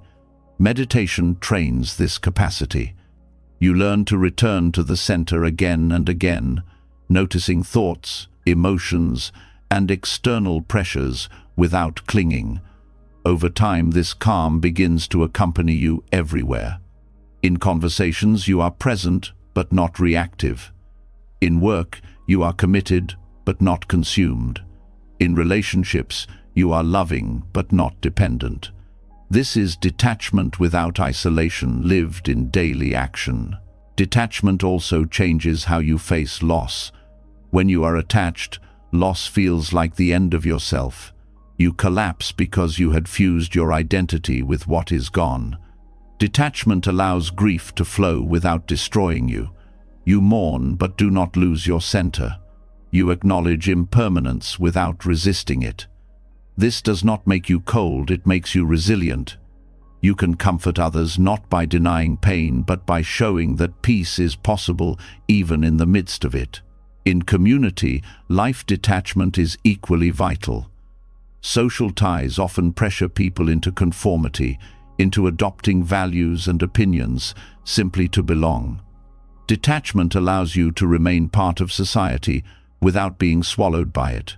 You can participate without losing your voice, contribute without being enslaved by group identity. This balance allows compassion to flourish.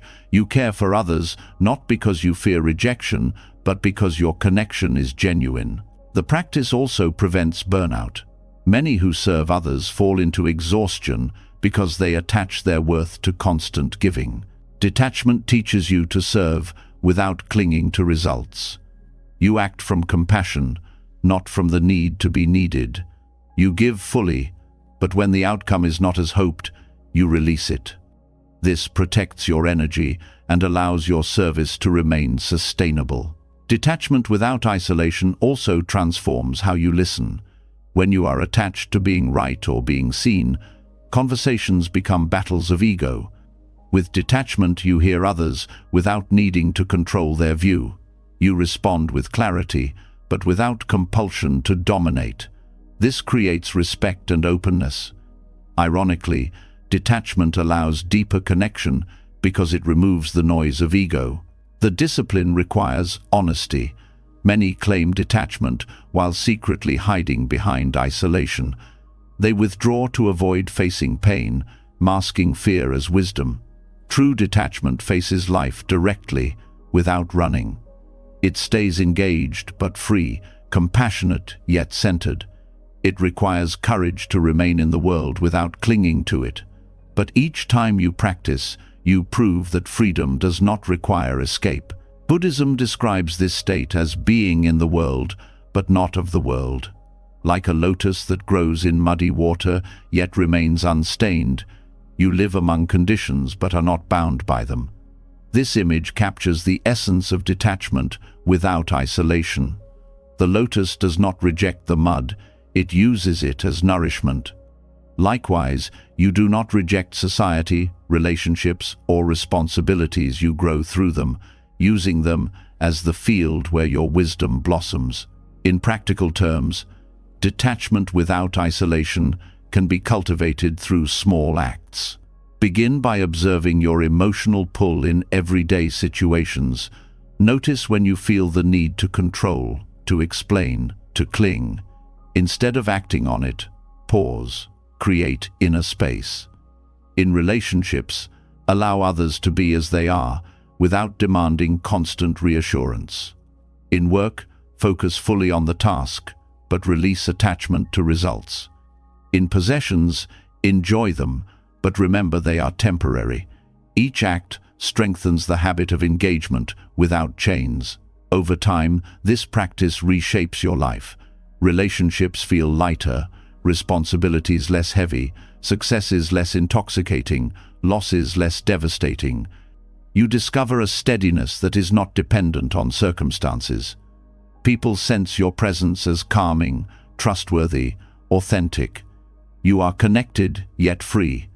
This freedom is not cold detachment, but warm balance, allowing you to love more deeply because you no longer cling. The path of detachment without isolation is not about leaving the world, but about meeting it differently. You no longer mistake impermanent things for permanent security. You no longer confuse clinging with love or constant striving with meaning. You walk through society with open hands, willing to give and receive but not enslaved by either. This is the middle path, the balance that brings both freedom and connection. In the end, the lesson is simple yet profound. You do not need to retreat to mountains to be free. Freedom is cultivated in the heart, in the ability to withdraw inwardly while remaining present outwardly. Detachment without isolation is the art of living fully engaged in the world while rooted in a center that nothing can shake. It is the strength to care without clinging, to act without grasping, to belong without losing yourself. And it is in this balance that the beauty of the middle path reveals itself as the way to peace. When detachment without isolation becomes part of your life, you start to see how freedom and connection can coexist. You remain present in relationships, in work, in society, but no longer chained by the weight of constant craving or fear.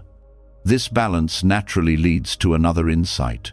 True transformation is not shaped by the loud choices everyone sees, but by the quiet, invisible decisions you make each day.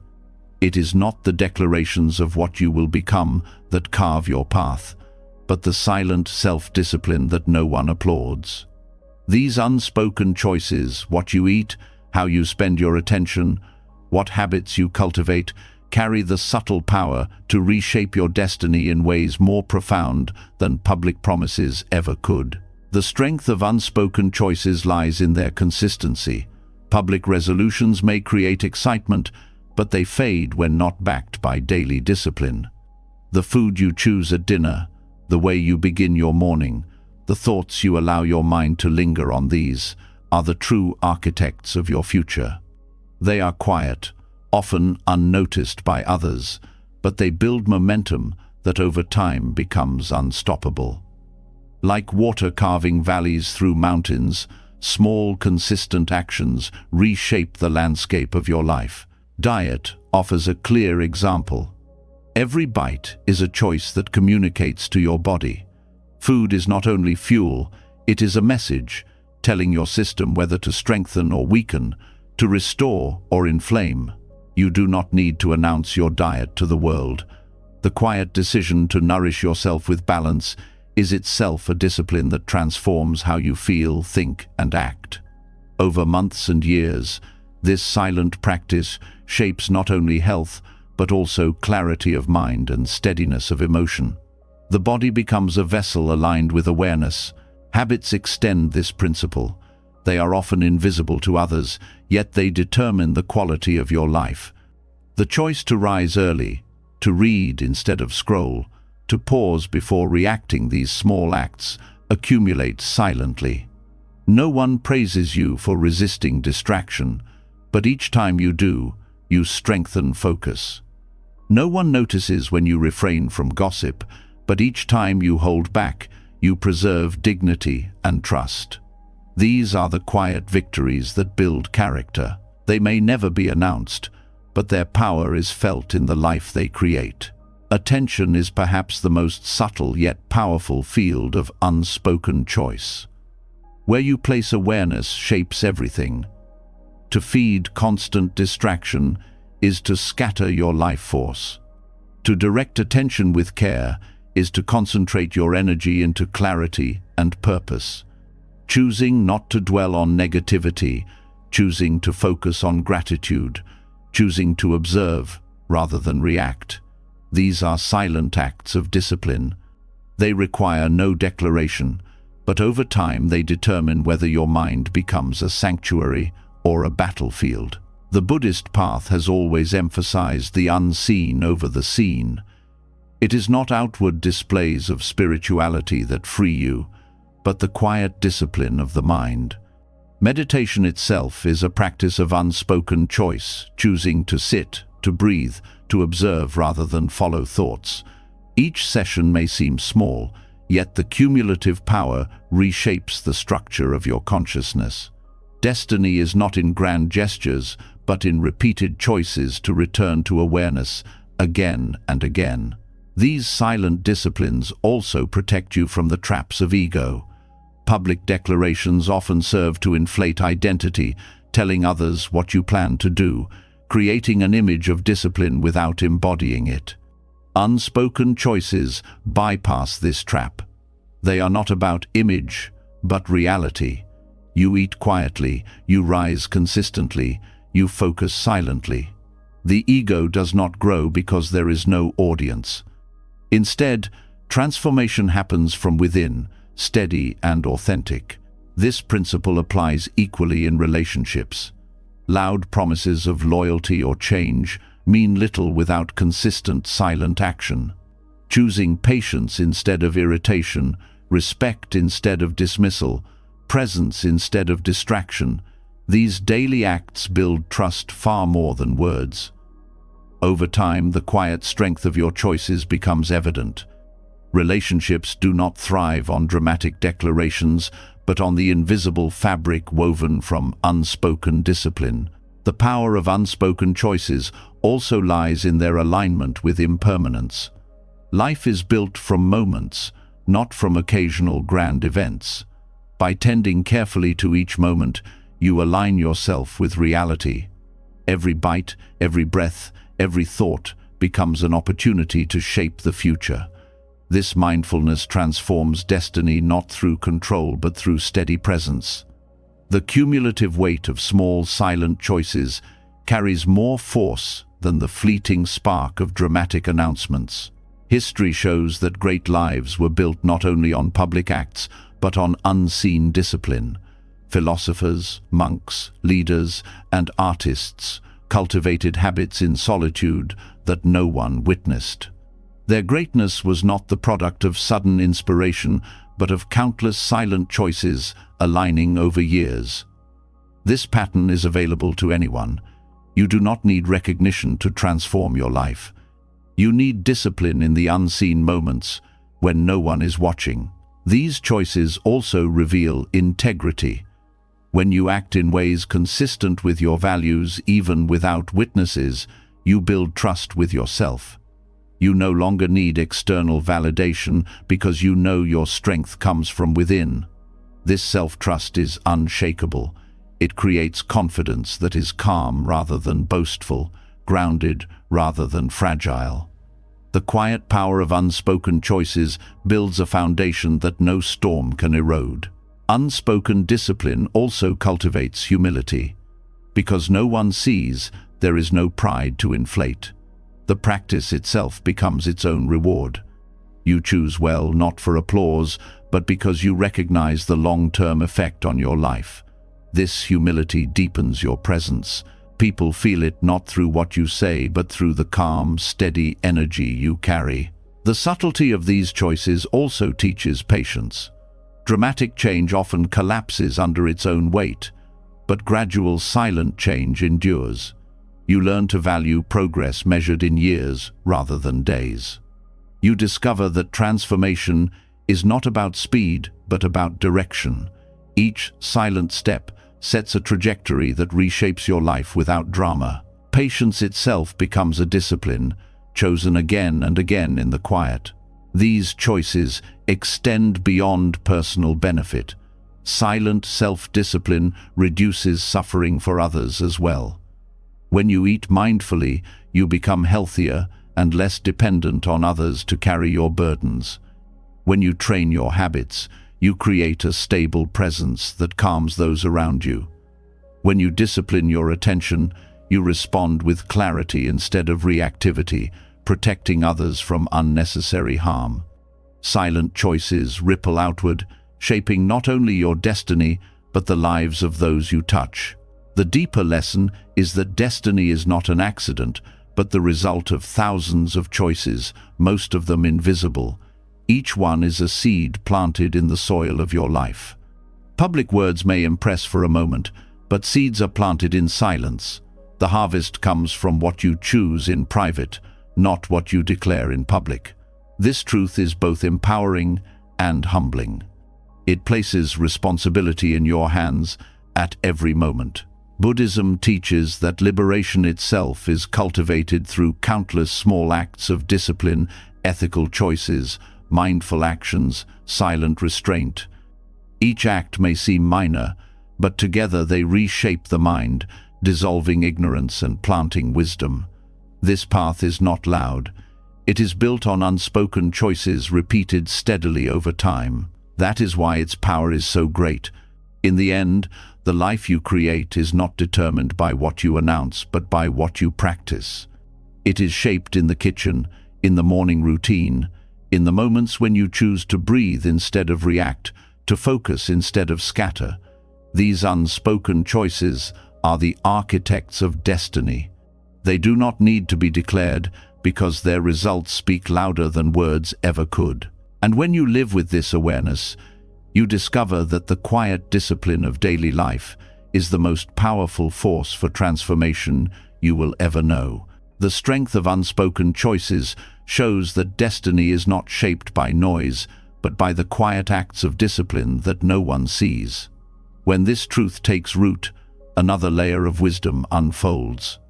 You begin to notice how much of modern suffering comes not from hunger or danger, but from comparison.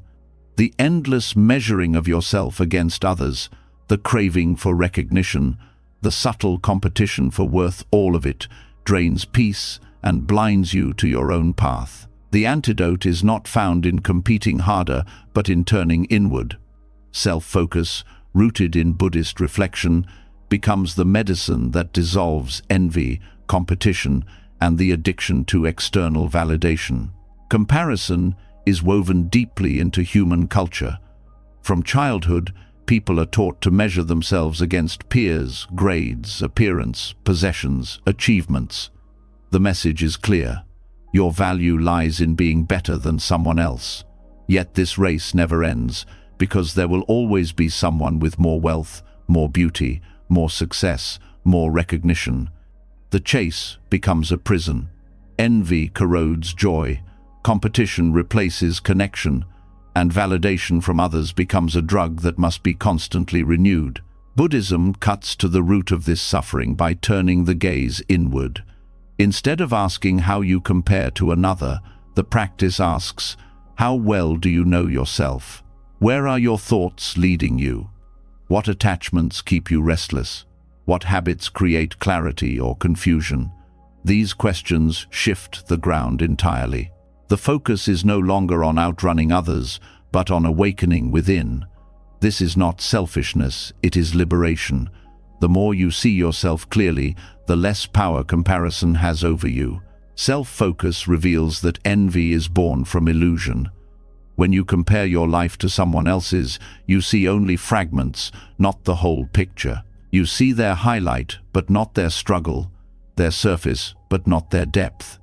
Silence and self-reflection expose the futility of envy by showing that every being carries impermanence, suffering, and longing. No one's life is perfect, and no comparison is complete. When this truth is seen directly, envy weakens. You begin to wish others well instead of resenting them, because you understand that joy cannot be stolen, it must be cultivated within. Competition, too, begins to dissolve under self-focus. In reflection, you notice how striving to outshine others fuels restlessness. The victory never satisfies because the ego always wants more. Self-focus shifts the question from "Am I ahead?" to "Am I aligned?" You measure progress not against others but against your own clarity, your own growth. This subtle change transforms energy. Instead of chasing shadows, you invest in steady development.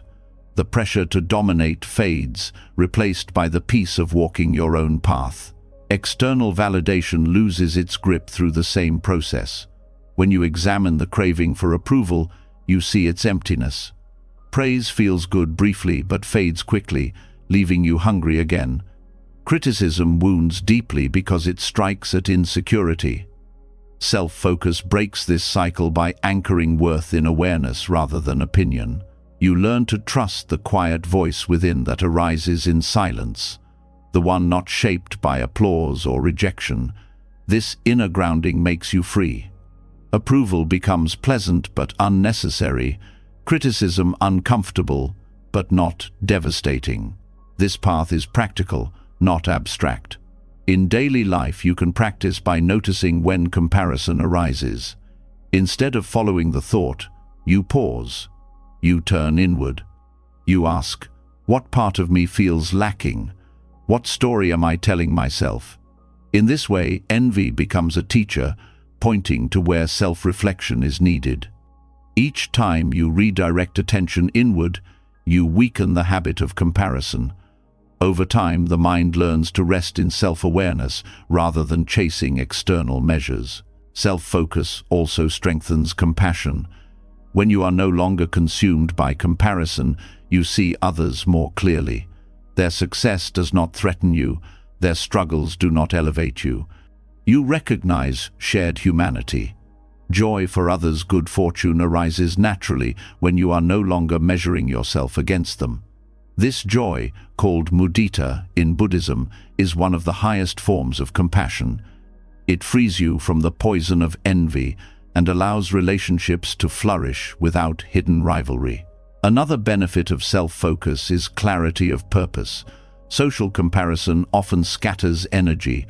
You chase goals not because they align with your values, but because you want to keep up. Reflection helps you see what is truly meaningful.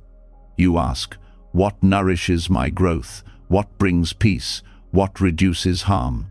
These questions align you with your authentic path. Even if your achievements seem small by external standards, they bring profound fulfillment because they are true to your being. This practice also heals insecurity. When you constantly compare, you reinforce the belief that you are not enough. Reflection shows that this belief is rooted in illusion. The mind creates a self-image and then measures it against others, forgetting that the self itself is impermanent and constructed. By observing thoughts and emotions in silence, you see through this illusion. You realize that worth is not a comparison, but an inherent quality of being alive. This recognition dissolves insecurity at its root. The teachings of impermanence further dismantle comparison. When you reflect deeply, you see that every success, every failure, every possession, every appearance is temporary. To compete endlessly for what cannot last is madness. Self-focus reveals the futility of clinging to status or validation. Instead, you invest energy in cultivating qualities that endure: wisdom, compassion, awareness. These are not measured against others, they are cultivated within. Self-focus also teaches responsibility. Comparison often leads to blame. You resent others for having what you lack, or resent yourself for not keeping up. Reflection cuts through this by showing that your path is yours alone. No one else can walk it. Blame fades when you take full responsibility for your growth. This responsibility is not heavy but empowering. It frees you from waiting for others to validate or rescue you. Your freedom rests in your own awareness and choices. This inner work changes outer life. Relationships become healthier because they are no longer driven by hidden envy or competition. Work becomes more fulfilling because it aligns with values rather than with external approval.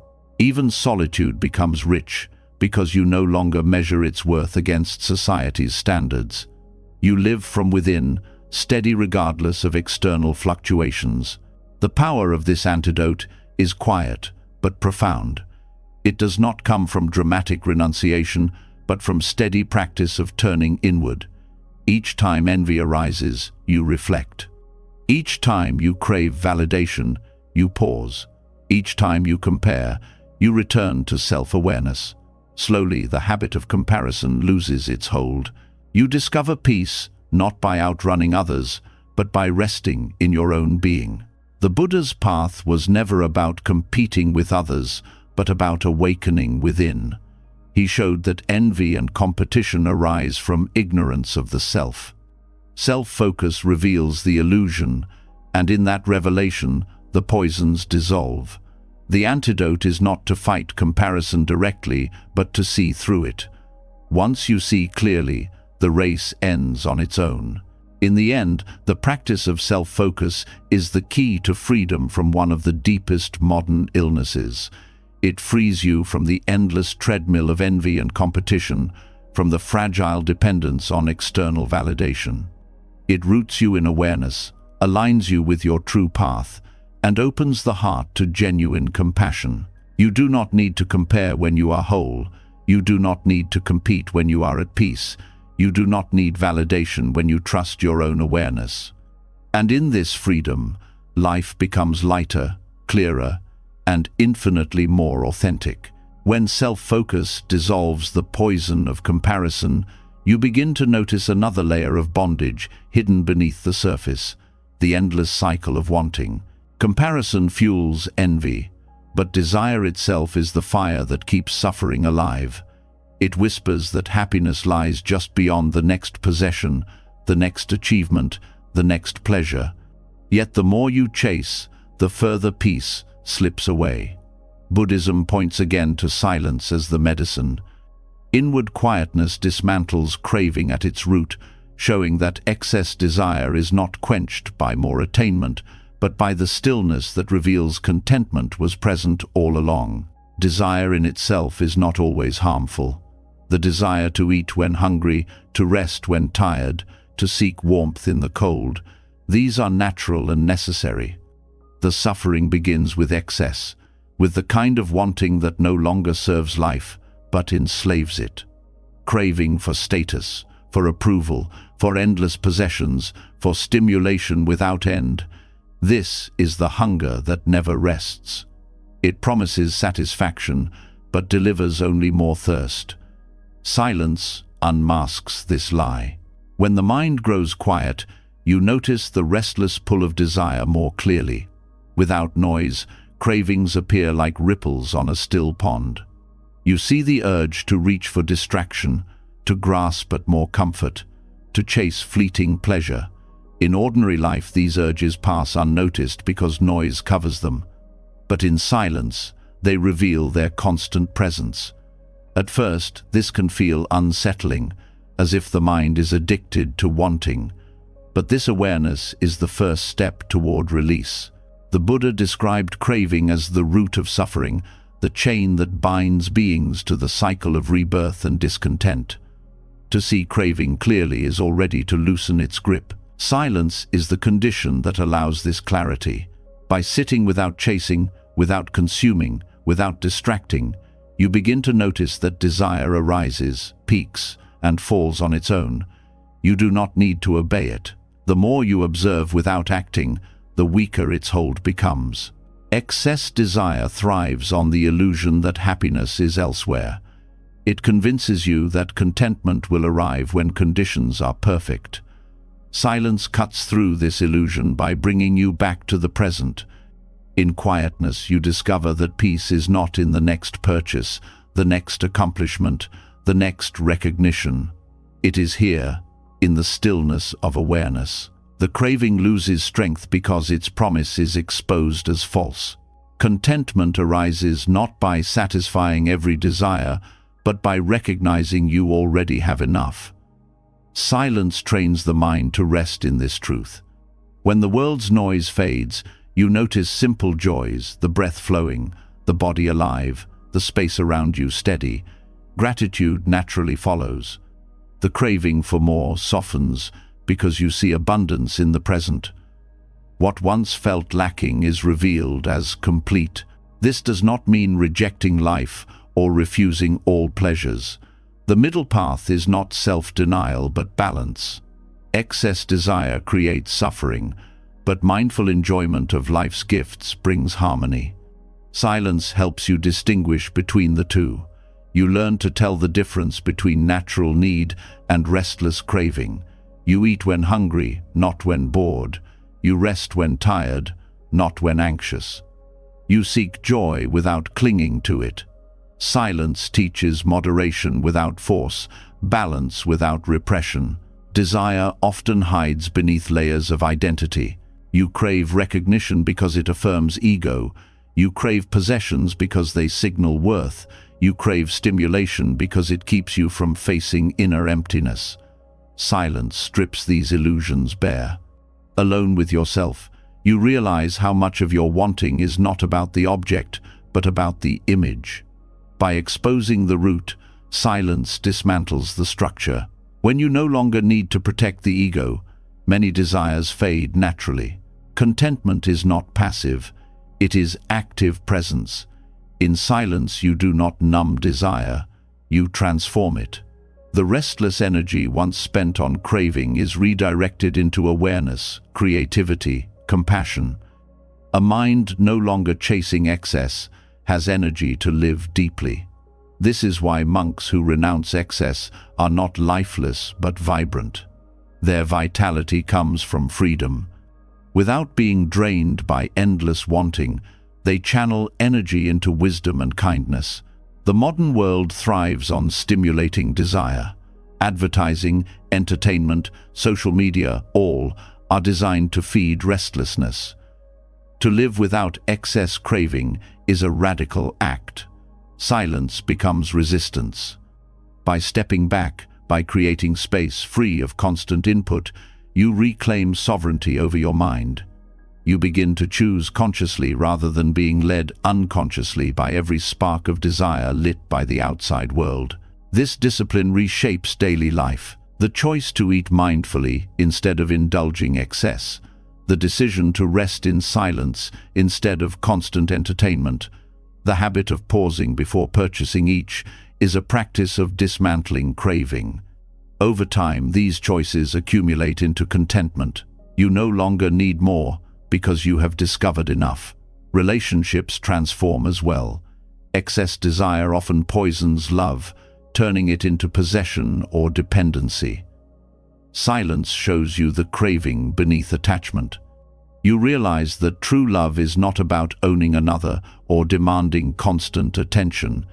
It is about presence without grasping. Contentment within yourself allows freedom for others. Love becomes lighter, more authentic, more compassionate. Work and ambition also shift. Desire for status and recognition often drives exhaustion and competition. Silence reveals the cost. It shows that striving for endless achievement leaves the heart empty. With this clarity, you learn to work from purpose rather than craving. Effort remains, but it is balanced, not enslaved. Success becomes meaningful when detached from excess desire. The death of excess desire is not a single event, but a steady dismantling. Each time you sit in silence, you weaken the chain. Each time you notice craving without acting, you break the cycle. Each time you rest in contentment, you train the mind to find peace within. Over time, the grip of craving loosens. Life feels lighter, not because you have everything, but because you no longer need everything. The ultimate lesson is that desire is not destroyed by force, but by awareness. Silence provides the awareness. It shows desire arising and passing, exposes its illusions, and reveals the contentment already present. This is the path the Buddha walked, and the path still open to anyone willing to sit in quietness. Excess desire dies not with dramatic renunciation, but with steady awareness in silence. Contentment born from this practice is unshakable. It does not depend on possessions, status, or external conditions. It is rooted in the recognition that peace is always available when craving is released. Silence is the doorway, desire the obstacle, and awareness the key. By walking this path, you free yourself from the fire of wanting and rest in the coolness of enough. And in that stillness, you discover that contentment was never far away. It was always waiting in the quiet. When silence teaches you how to dismantle craving and rest in the fullness of enough, you also begin to notice how often desire disguises itself in another form, the desire to be right.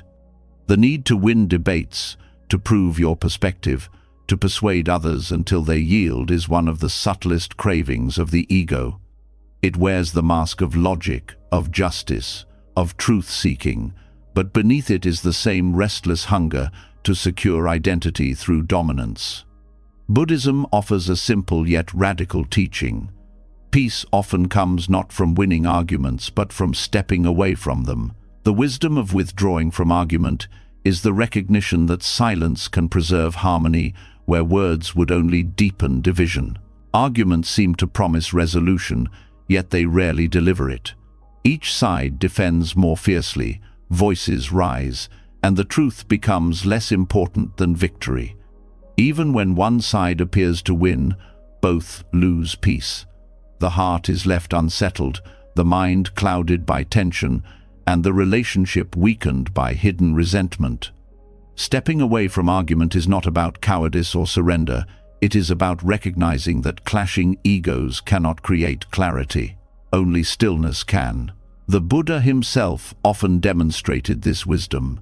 When pressed with hostile questions, he frequently chose silence. His silence was not ignorance, but a refusal to entangle himself in disputes that could not bear fruit.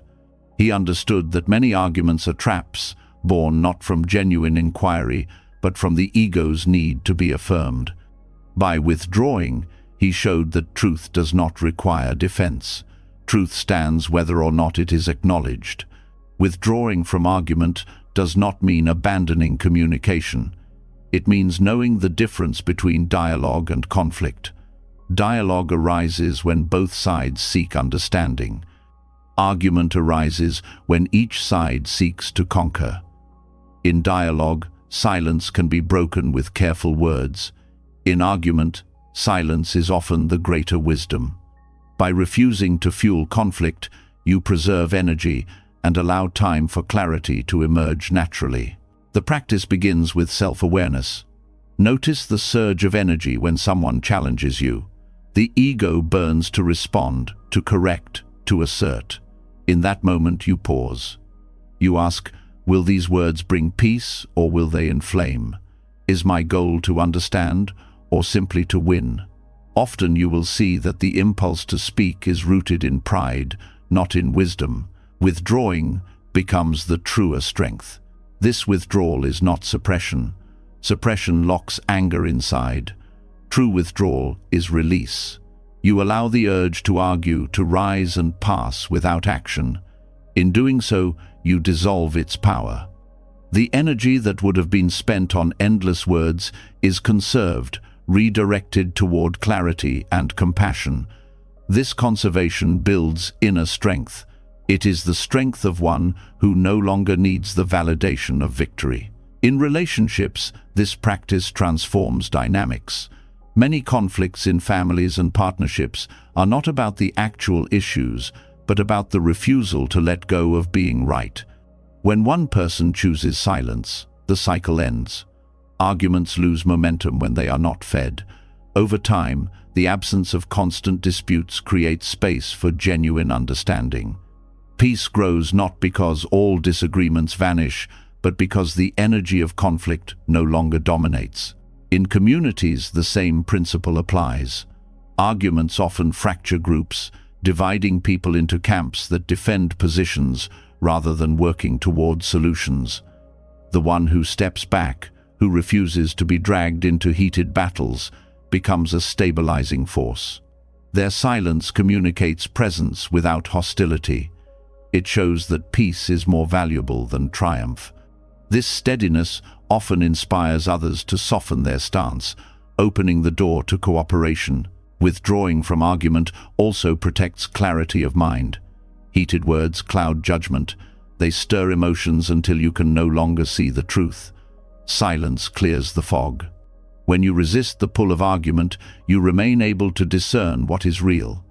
You can still act, still speak when necessary, but from a place of calm rather than agitation.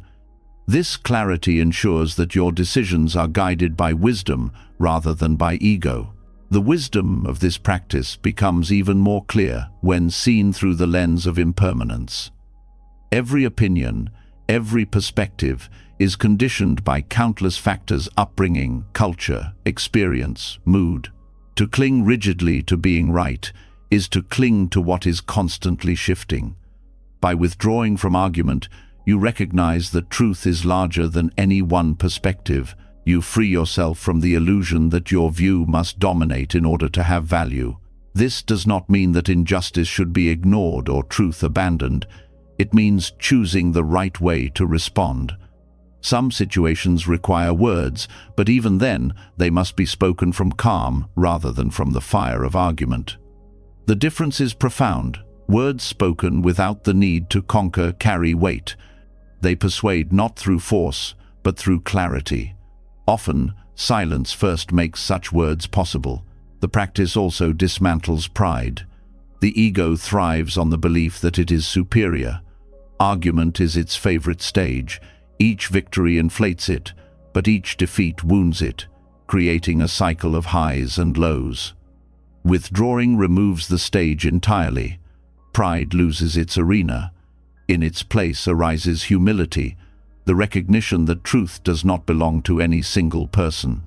This humility is not weakness, but freedom from the exhausting need to prove. In daily life, the opportunities to practice are endless. A colleague challenges your idea, a family member provokes you, a stranger online insults you. In each case, you face a choice. Will you enter the cycle of argument, or will you step back? Each time you choose withdrawal, you reinforce peace within yourself. Over time, the habit becomes natural. You no longer feel compelled to fight every battle. Your presence itself becomes calm, and others sense it. This calmness carries unseen power. The one who does not argue cannot be manipulated easily. Insults lose their force because they find no target. Provocations fail because they are not met with fuel. This presence disarms aggression more effectively than words. It communicates strength without struggle, authority without noise. People begin to recognize that your silence is not weakness but mastery. The long-term fruit of this practice is liberation from constant conflict. Life is no longer a battlefield of opinions, but a path of peace. You conserve energy for what truly matters: growth, compassion, service, clarity. You realize that winning arguments may impress the ego, but refusing to enter them transforms the soul. This transformation is not dramatic but steady, reshaping how you meet every interaction. Buddhism calls this restraint right speech. Right speech is not only about what is said, but about what is left unsaid. The choice not to argue when no peace can arise is itself right action. It prevents harm, reduces suffering, and cultivates inner freedom. Each time you withdraw, you embody this wisdom. You show that peace is stronger than victory, silence more powerful than persuasion. In the end, the wisdom of withdrawing from argument is about choosing freedom over bondage. The ego wants to fight, awareness chooses peace. Arguments may win you points in the eyes of others, but silence wins you clarity, dignity, and strength. By stepping away, you do not lose. You gain a life unburdened by endless conflict. And in that space of peace, wisdom grows, compassion flourishes, and true strength is revealed. When the wisdom of withdrawing from argument becomes clear, you begin to notice another subtle trap hidden in everyday life. Not every disturbance comes from heated debates or conflicts. Much of it comes from words spoken casually, without thought, words that seem harmless in the moment, but carry consequences that ripple outward. Gossip shared in passing, exaggerations slipped into conversation, careless speech born from restlessness, these all plant seeds that shape the future in ways we rarely see. Buddhism calls this the hidden karma of idle talk, and it is a truth as sharp as it is humbling. Silence becomes not just a refuge from conflict, but a shield against the unseen chains created by words spoken without care. Idle talk is deceptive because it often feels light. A joke at someone's expense, a rumor repeated just to fill silence, a half-truth told to appear more interesting. These are not shouted arguments, yet they carry weight. Each word is energy. Once released, it cannot be taken back. Gossip spreads, shaping reputations and sowing mistrust. Exaggeration distorts reality, leading others astray. Careless words plant seeds of misunderstanding that may grow into resentment, even conflict. The karma is hidden because you rarely see its full effect, but it exists all the same. Silence prevents these ripples before they begin. By pausing, by refusing to speak without purpose, you stop the chain reaction of consequences that idle talk creates. This is not about becoming cold or mute. It is about recognizing the power of speech and respecting it. When words are used sparingly and with awareness, they become tools of healing instead of harm. Gossip is perhaps the most common form of idle talk. It thrives on the desire to feel significant, to bond over someone else's story, to fill emptiness with excitement. Yet gossip poisons the one who speaks as much as the one who is spoken about. Each time you participate, you reinforce patterns of judgment and mistrust. You create a habit of seeing others through flaws instead of compassion. The Buddha warned that gossip scatters the mind and weakens virtue. Silence, in contrast, builds dignity. By refusing to pass on what is not yours to share, you protect both yourself and others. Exaggeration is another hidden chain. It may seem harmless to stretch a story, to add color for attention, but each exaggeration is a departure from truth. Over time, this weakens trust. Others sense the distortion, even if they cannot name it. More importantly, it clouds your own relationship with reality. When you train yourself to bend truth for effect, you lose clarity in perception. Silence cuts this cycle. By choosing not to speak when honesty is not enough, you strengthen the habit of truthfulness. Your words, when spoken, become reliable because they are grounded in sincerity. Careless speech often arises from restlessness. When silence feels uncomfortable, people fill the space with whatever comes to mind. Jokes, criticism, trivial chatter, all to avoid stillness. But these words, though casual, carry weight. They may hurt, distract, or mislead. Each one plants a karmic seed that continues beyond the moment. To practice silence here is to cultivate patience with stillness. You learn that not every space must be filled. Silence itself can be presence, and presence needs no decoration. The karma of idle talk is not always immediate. Sometimes words return years later, reshaping relationships or reputations long after they were spoken. A rumor spread carelessly may resurface, damaging trust. A careless joke may be remembered as insult. This delayed effect makes idle talk dangerous. It hides its impact until it is too late. Silence avoids this entirely. By speaking less, you reduce the chances of harm. This does not mean never speaking. It means practicing discernment. Before words leave your mouth, you ask, are they true? Are they kind? Are they necessary? Are they timely? If not, silence is the wiser choice. This discipline transforms communication. Conversations become lighter, cleaner, more meaningful. People trust your words because they know they are not scattered carelessly. The effect of this practice on relationships is profound. When you abstain from gossip, you create safety. Friends know you will not betray them with idle words. When you avoid exaggeration, your integrity becomes visible. When you refrain from careless chatter, your presence feels calm and steady. Over time, these small acts of restraint build a reputation of trustworthiness that no declaration could create. On a deeper level, silence protects your own mind. Idle talk stirs restlessness, scattering attention outward. Each careless word strengthens the habit of distraction. Silence gathers energy inward, strengthening clarity and awareness. You feel less drained because you no longer spend energy on maintaining illusions or fueling unnecessary drama. Your mind becomes sharper, more grounded in reality. Idle talk also feeds ego. It often arises from the desire to be noticed, to appear interesting, to hold attention. By practicing silence, you weaken this egoic craving. You discover that presence does not need performance. You are valuable without filling the air with noise. This realization brings humility, a strength far greater than the fleeting thrill of being the center of attention. Even in work and community, silence has hidden power.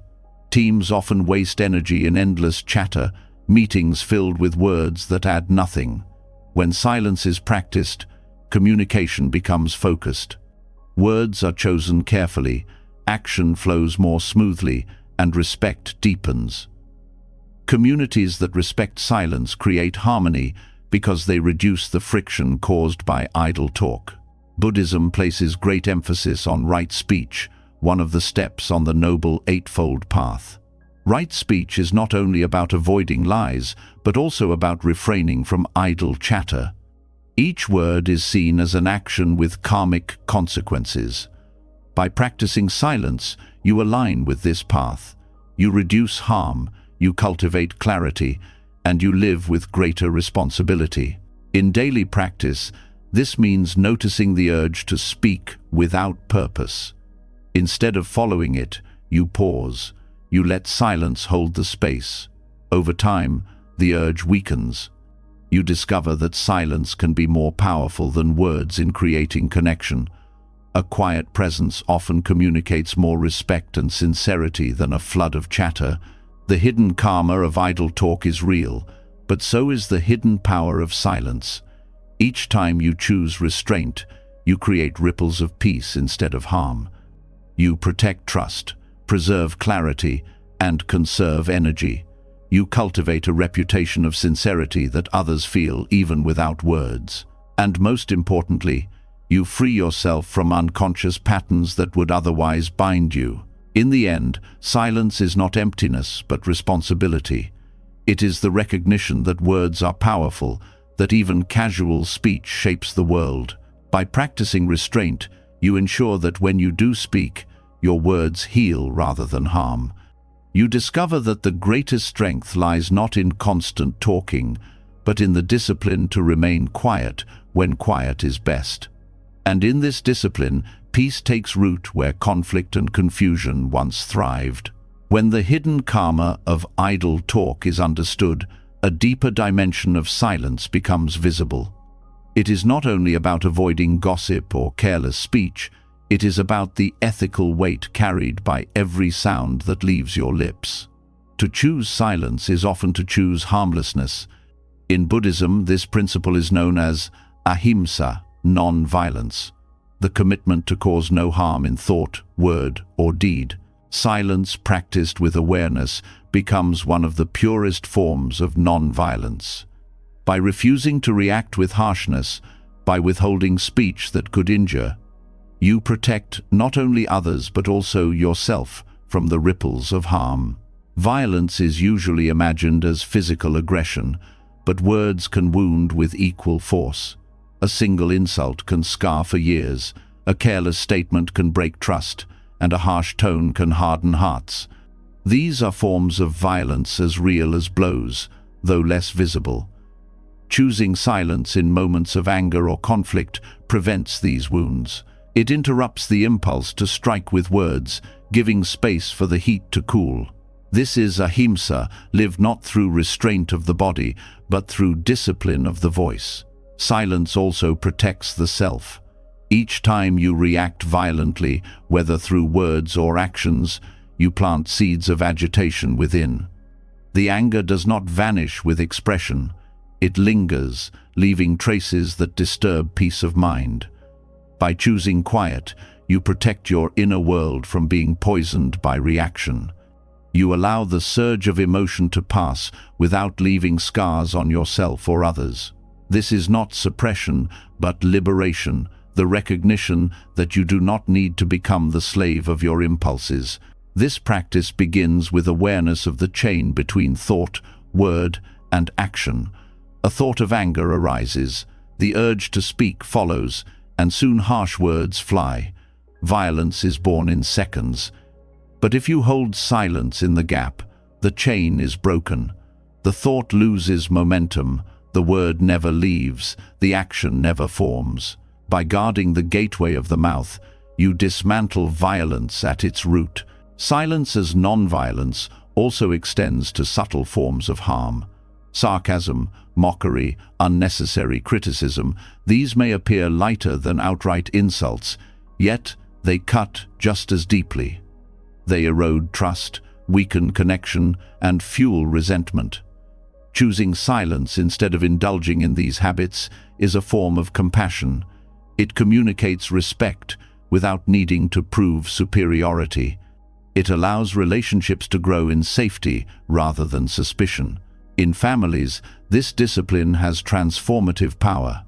Arguments often escalate not because of the issue itself, but because of the words exchanged in heat. Parents lash out at children. Partners strike each other with phrases they later regret. Choosing silence in these moments is an act of love.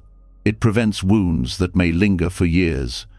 It teaches that restraint is not weakness, but strength. That love can be shown by refusing to harm, even when provoked. In communities, silence as non-violence becomes a stabilizing force. Groups often fracture when members respond harshly to one another. By refusing to add fuel, you become a source of calm. Others sense that in your presence they are safe from attack. This safety creates trust, and trust allows cooperation. Non-violence lived through silence builds harmony not by force but by absence of harm. The practice also extends inward. Violence is not only directed outward, it often turns inward as self-criticism. Harsh inner dialogue, constant judgment, and relentless blame are forms of inner violence. Silence can dissolve them. By pausing instead of feeding self-criticism, you soften the habit. You begin to treat yourself with the same compassion you would offer others. Inner silence is thus non-violence toward the self, healing wounds created by years of harsh inner speech. Ahimsa, through silence, does not mean passivity. It does not mean allowing injustice to continue or refusing to speak truth. It means choosing words carefully, ensuring that when you do speak, your intention is to reduce harm rather than to increase it. Silence creates the space for this clarity. It ensures that speech, when it arises, comes from wisdom rather than reactivity. In practice, this requires training. When provoked, the impulse to react feels immediate and overwhelming. But if you breathe, if you pause, if you let silence hold you, the energy shifts, the urge loses force. From that silence, a wiser response may emerge, or perhaps no words at all. Both are acts of non-violence, because they prevent the cycle of harm. The karmic effects of silence as non-violence are profound. Each time you refrain from reacting with harm, you prevent the creation of karmic chains that would bind you further. Instead, you plant seeds of peace. These seeds shape your future interactions, your relationships, even your inner state. Over time, your presence itself becomes a field of safety. Others feel it without explanation. They know that in your company, they are free from the threat of harm. This discipline reshapes how you see strength. The world often confuses strength with domination, with the ability to crush or silence others. But true strength lies in restraint, in the ability to remain still when provoked. Silence reveals this strength. It shows that you are not controlled by others' aggression, that your peace cannot be stolen by their noise. This strength inspires, for it demonstrates mastery not of others, but of yourself. Buddhist practice often points to the ideal of harmlessness as the highest ethic. Monks vow not to harm any living being, not only in body, but in speech and thought. For lay people, silence becomes a practical way to embody this vow. By speaking less and listening more, by refusing to react violently, by holding stillness where harm might arise, you live ahimsa in every moment.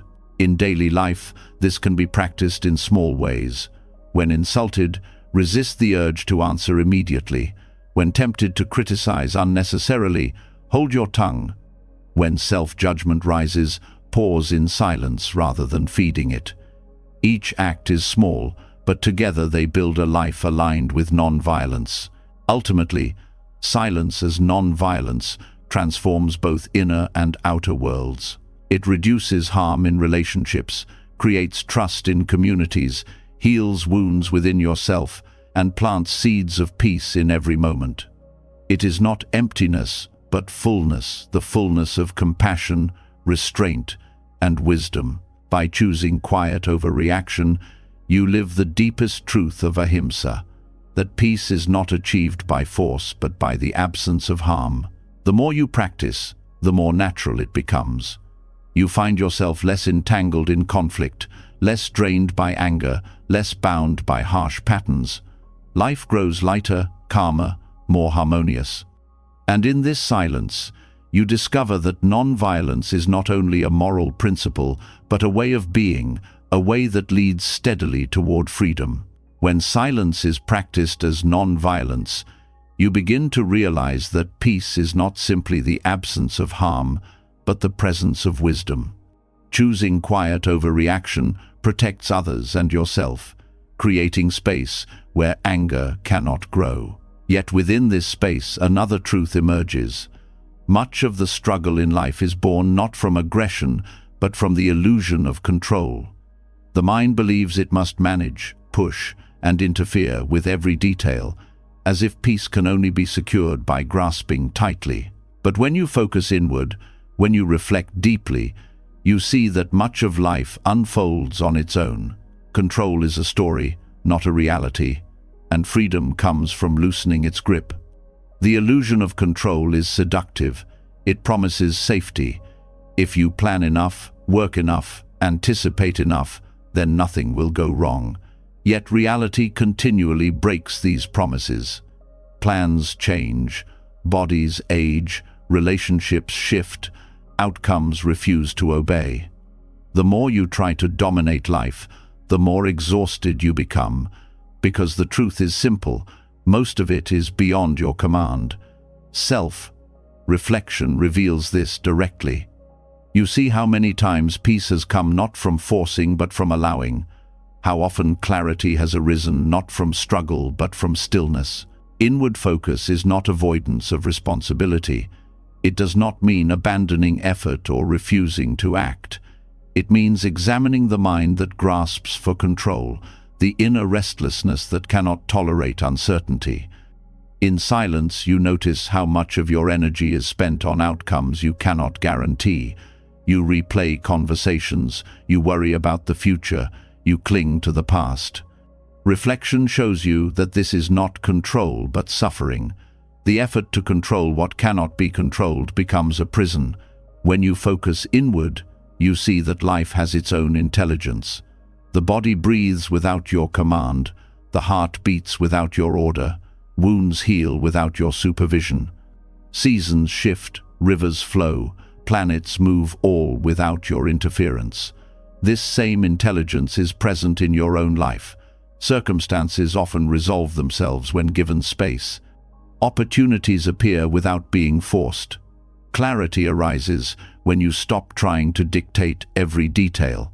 Reflection reveals that the world is not chaos waiting for you to manage it, but a living process unfolding on its own.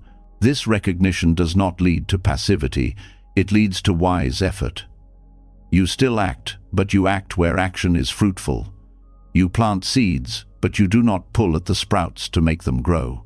You prepare, but you release attachment to outcomes. Inward focus shows you where your responsibility ends and where trust must begin. This balance is the middle path between control and neglect. The illusion of control is often tied to fear. You try to dominate the future because uncertainty feels unbearable. But reflection teaches that uncertainty is the nature of life itself. No amount of planning erases it.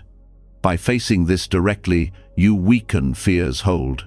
You discover that peace does not come from eliminating uncertainty, but from accepting it. When you release the grip of control, you step into alignment with reality rather than struggling against it. Relationships reveal this lesson vividly. Much conflict arises from trying to control others, expecting them to act as you wish, to meet your needs, to fit your image. Yet the more you push, the more resistance you create. Self-reflection shows that this urge to control is rooted in insecurity. By focusing inward, you shift attention from changing others to understanding yourself. You notice your triggers, your attachments, your unmet needs. From this awareness, you begin to release control. Relationships become lighter because you no longer chain them with expectation. Work and ambition also carry the weight of control. You believe that constant interference will guarantee success. Yet reflection shows that forced striving often blocks creativity and blinds you to opportunities. Some of the greatest breakthroughs come when control is loosened, when you step back and allow intuition to guide. Inward focus reveals that clarity arises not from micromanaging every detail, but from aligning with purpose and allowing flow. The body itself teaches surrender. Despite your best efforts, it will age, it will tire, it will eventually return to the earth. No control can stop this. Reflection on impermanence turns this truth from fear into wisdom. By seeing that you cannot hold on, you learn to live fully now. Each breath becomes a gift, each moment enough. This release from control is not defeat, but liberation. Silence is the ground where this insight matures. When you sit quietly, without forcing thoughts away, you see that they rise and fall naturally.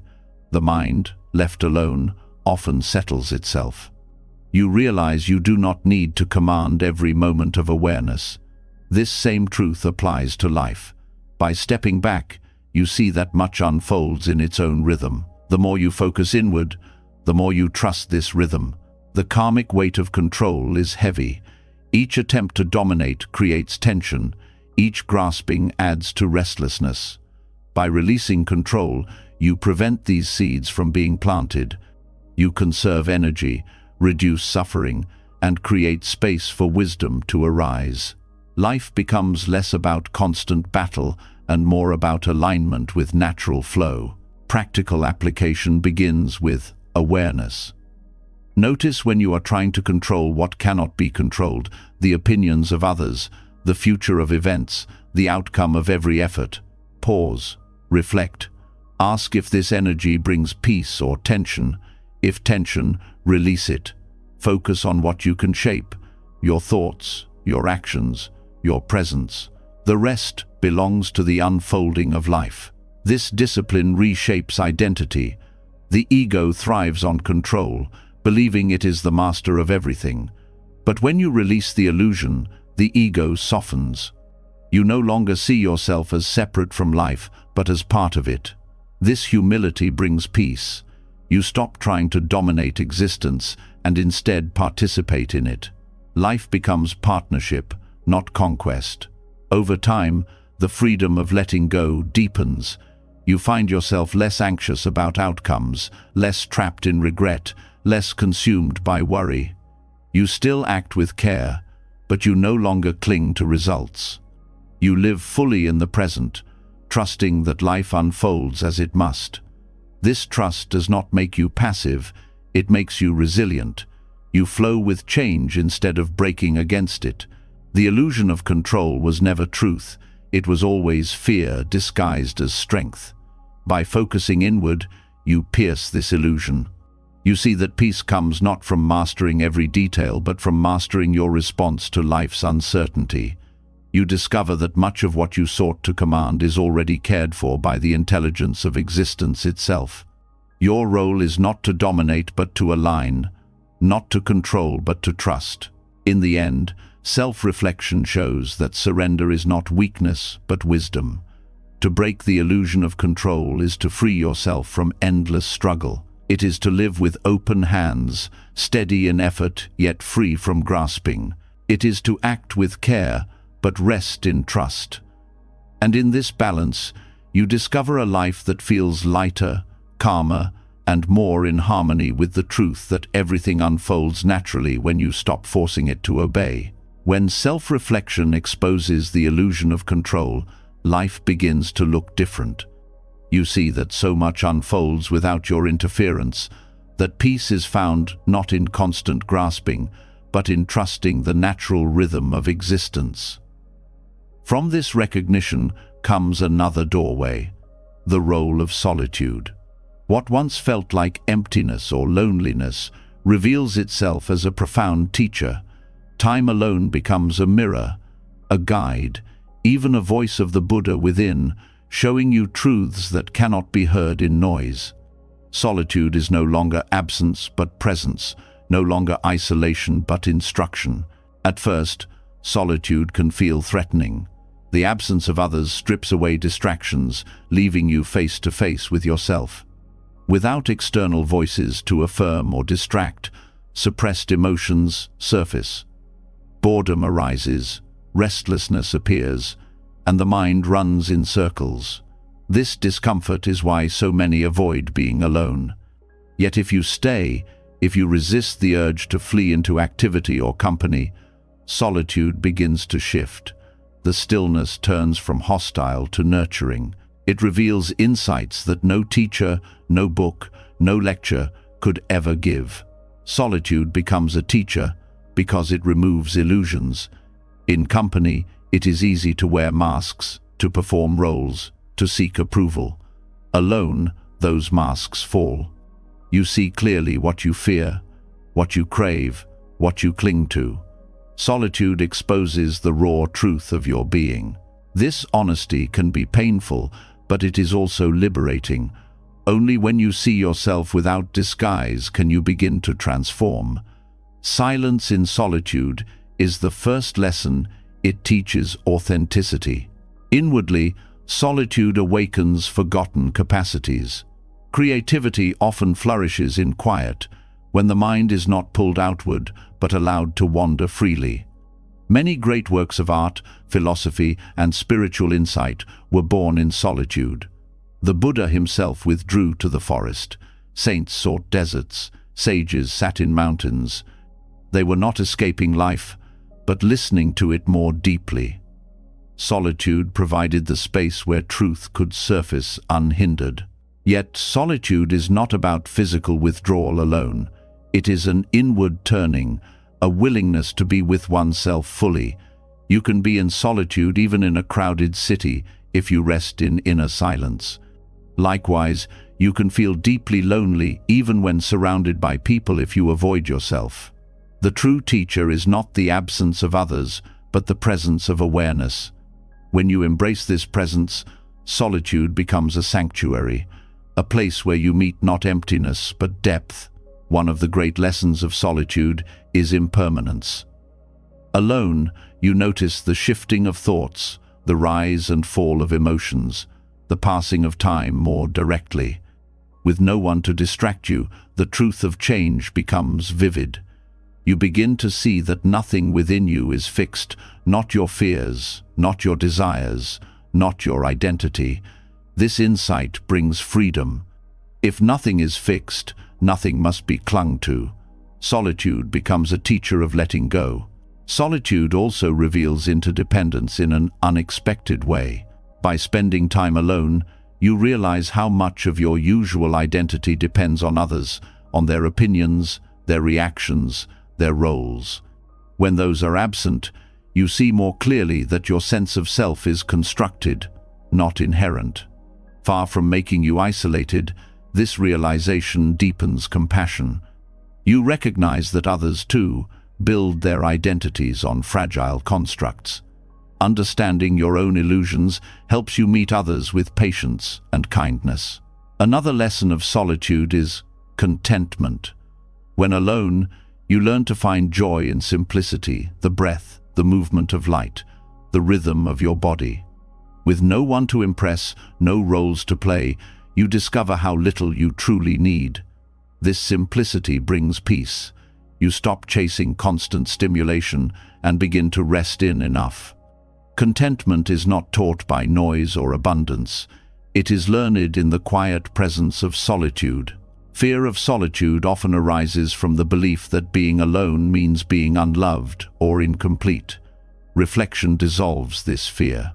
In solitude, you begin to sense a deeper presence, a stillness that feels like companionship from within. The Buddha called this awareness the refuge. When you rest in it, loneliness dissolves. You realize that you are never truly alone because awareness itself is always with you. This awareness becomes the greatest teacher, guiding you through silence. Practical solitude is not about abandoning the world, but about creating spaces of stillness within it. This can be a daily period of quiet, a retreat into nature, or even moments of pause during activity. Each time you step into solitude, you give yourself the gift of reflection. Over time, these moments accumulate into wisdom. You begin to carry solitude with you, even in company, as a steady presence that keeps you grounded. The fruits of solitude are many. Clarity arises because distractions fall away. Strength grows because you no longer depend on others for constant affirmation. Compassion deepens because you understand yourself and, through that, understand others. Creativity awakens because silence gives space for new ideas to form.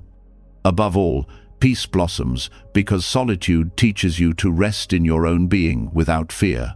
Buddhism reminds us that solitude is not escape but practice.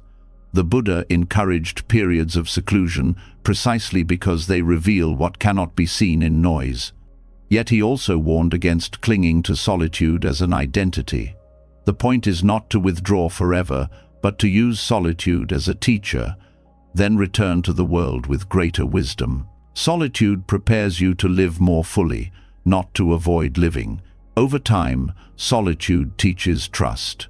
You learn to trust silence, to trust awareness, to trust the unfolding of life. The fear of emptiness fades, replaced by the recognition that what you called emptiness is fullness, fullness of presence, of clarity, of truth. Solitude shows you the Buddha within, the guide that was always waiting in the quiet. You realize that the answers you sought from others were already here, whispering in the silence of your own heart. When solitude becomes a teacher, it changes how you live. You no longer fear being alone because you know its value. You no longer avoid silence because you see its wisdom. You no longer cling to constant company because you carry a steady presence within. Solitude is no longer loneliness, but liberation, no longer absence, but guidance.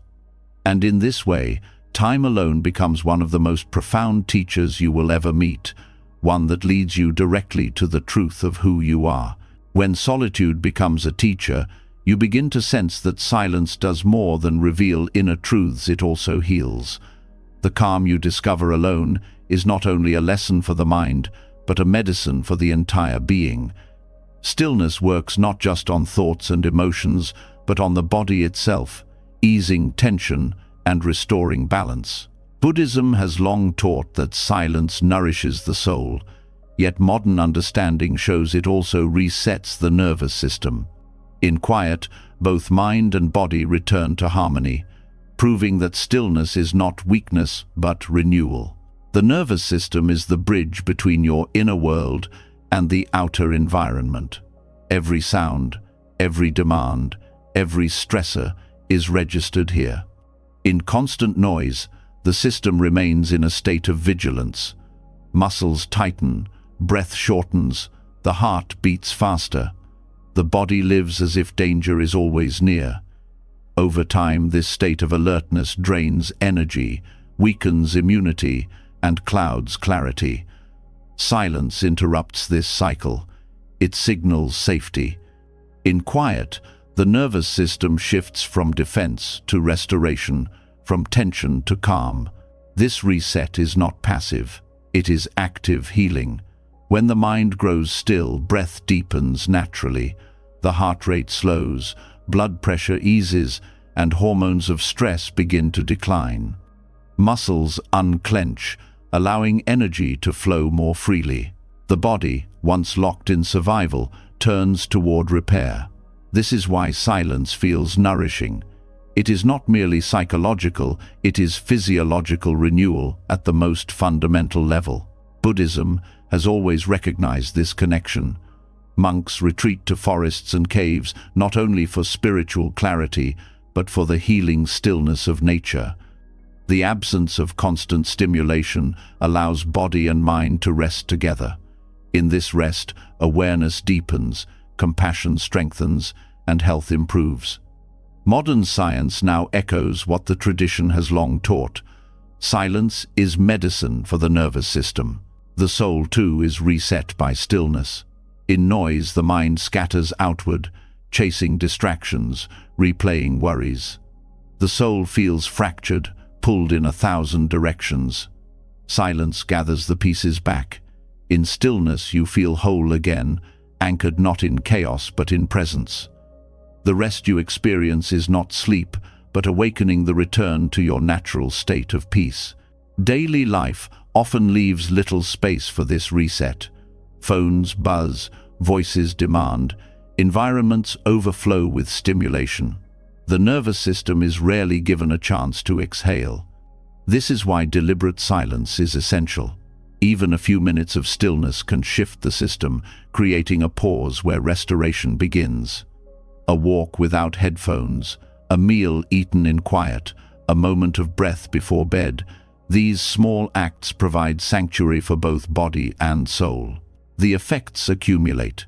Regular silence reduces chronic stress, improves sleep, strengthens immunity, and enhances focus. The mind becomes clearer because the body is no longer trapped in tension. The soul feels lighter because attention is no longer scattered.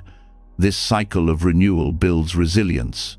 You become less reactive, less exhausted, more capable of meeting life with steadiness. The Buddhist path sees silence not as absence but as nourishment. Just as food sustains the body, stillness sustains the nervous system and the soul. Too much noise is like overfeeding on distraction. It clogs, it burdens, it overwhelms. Silence is fasting for the mind, cleansing for the spirit. It gives space for what is natural to emerge: clarity, balance, peace. This reset also deepens compassion. When the nervous system is strained, patience wears thin. Frustration rises easily, empathy shrinks. In silence, tension eases, and the heart opens. You respond more gently because you are not carrying the burden of constant stress. Compassion is not forced. It flows naturally when the body and soul are rested. Stillness also strengthens awareness.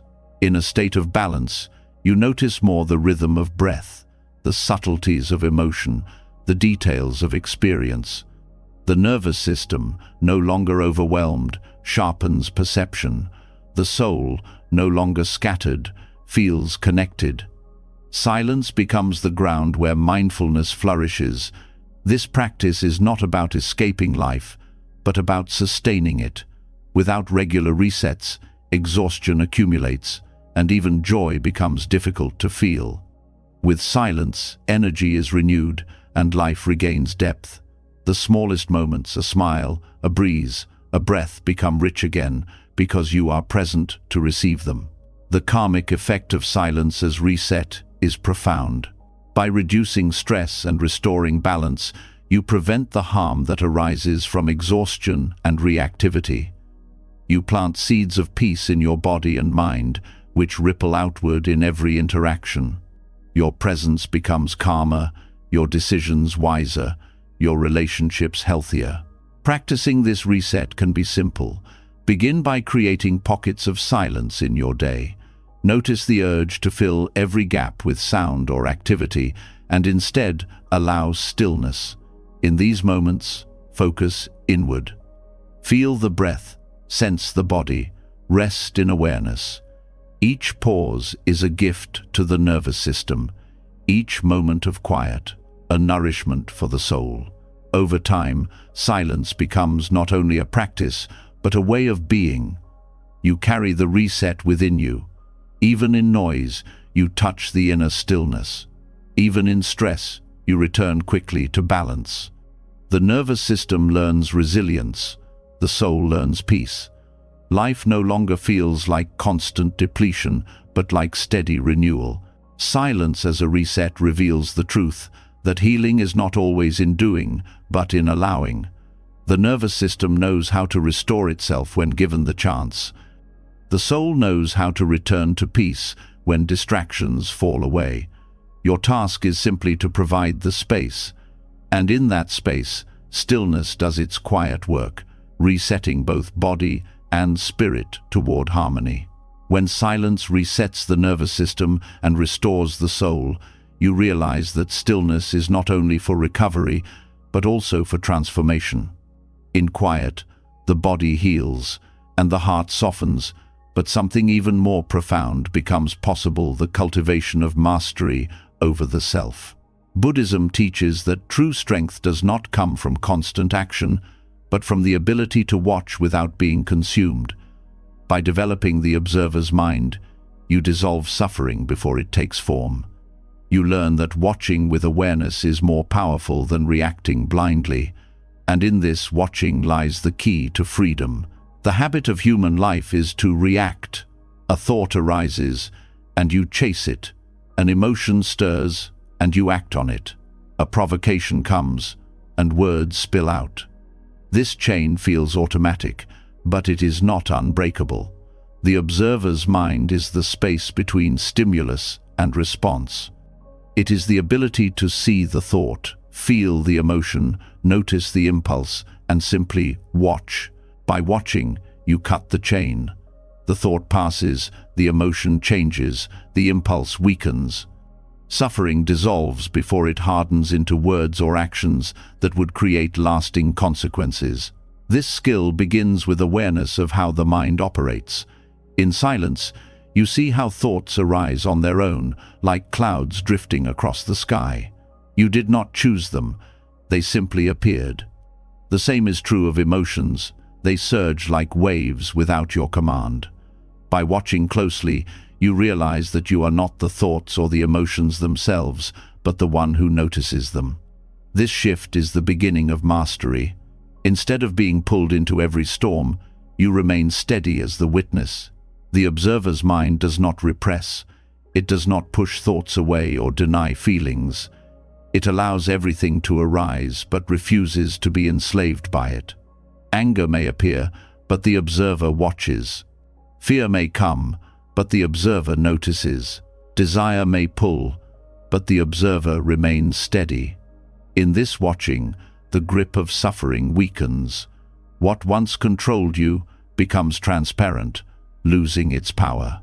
This practice also dismantles the illusion of permanence. When you watch thoughts and emotions, you see their impermanence directly.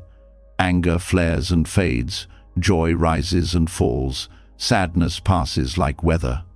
By observing this constant change, you stop clinging. You no longer panic when pain arises because you see it will pass. You no longer grasp desperately at joy because you see it too will change. Watching dissolves attachment, and with it, suffering. The observer's mind also protects relationships.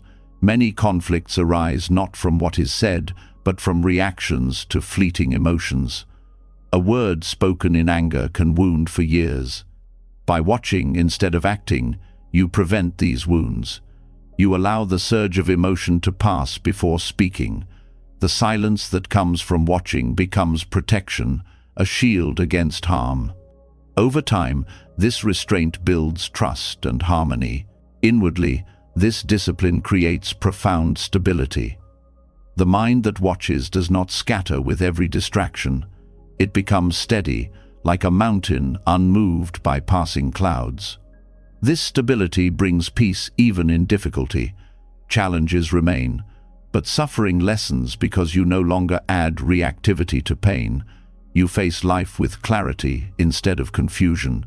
Self-mastery through watching also reveals the roots of suffering.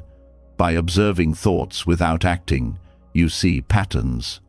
You notice how desire arises from insecurity, how anger is often a mask for fear, how jealousy comes from comparison. These insights are only visible when you do not rush into reaction. Watching gives you knowledge of the mind's hidden workings, and this knowledge allows transformation. The practice extends beyond meditation. In daily life, every moment becomes an opportunity. When someone criticizes you, instead of replying instantly, you watch the reaction inside. You notice the sting, the urge to defend, the heat rising, and you remain silent. The emotion shifts, and clarity emerges. In this clarity, you may choose wise words or no words at all. By watching, you dissolve suffering before it multiplies. This skill also enhances compassion. When you see your own thoughts and emotions arise and pass, you recognize the same in others. Their anger is a wave, their fear a cloud, their desire a surge. You no longer judge them harshly because you see they too are caught in impermanence.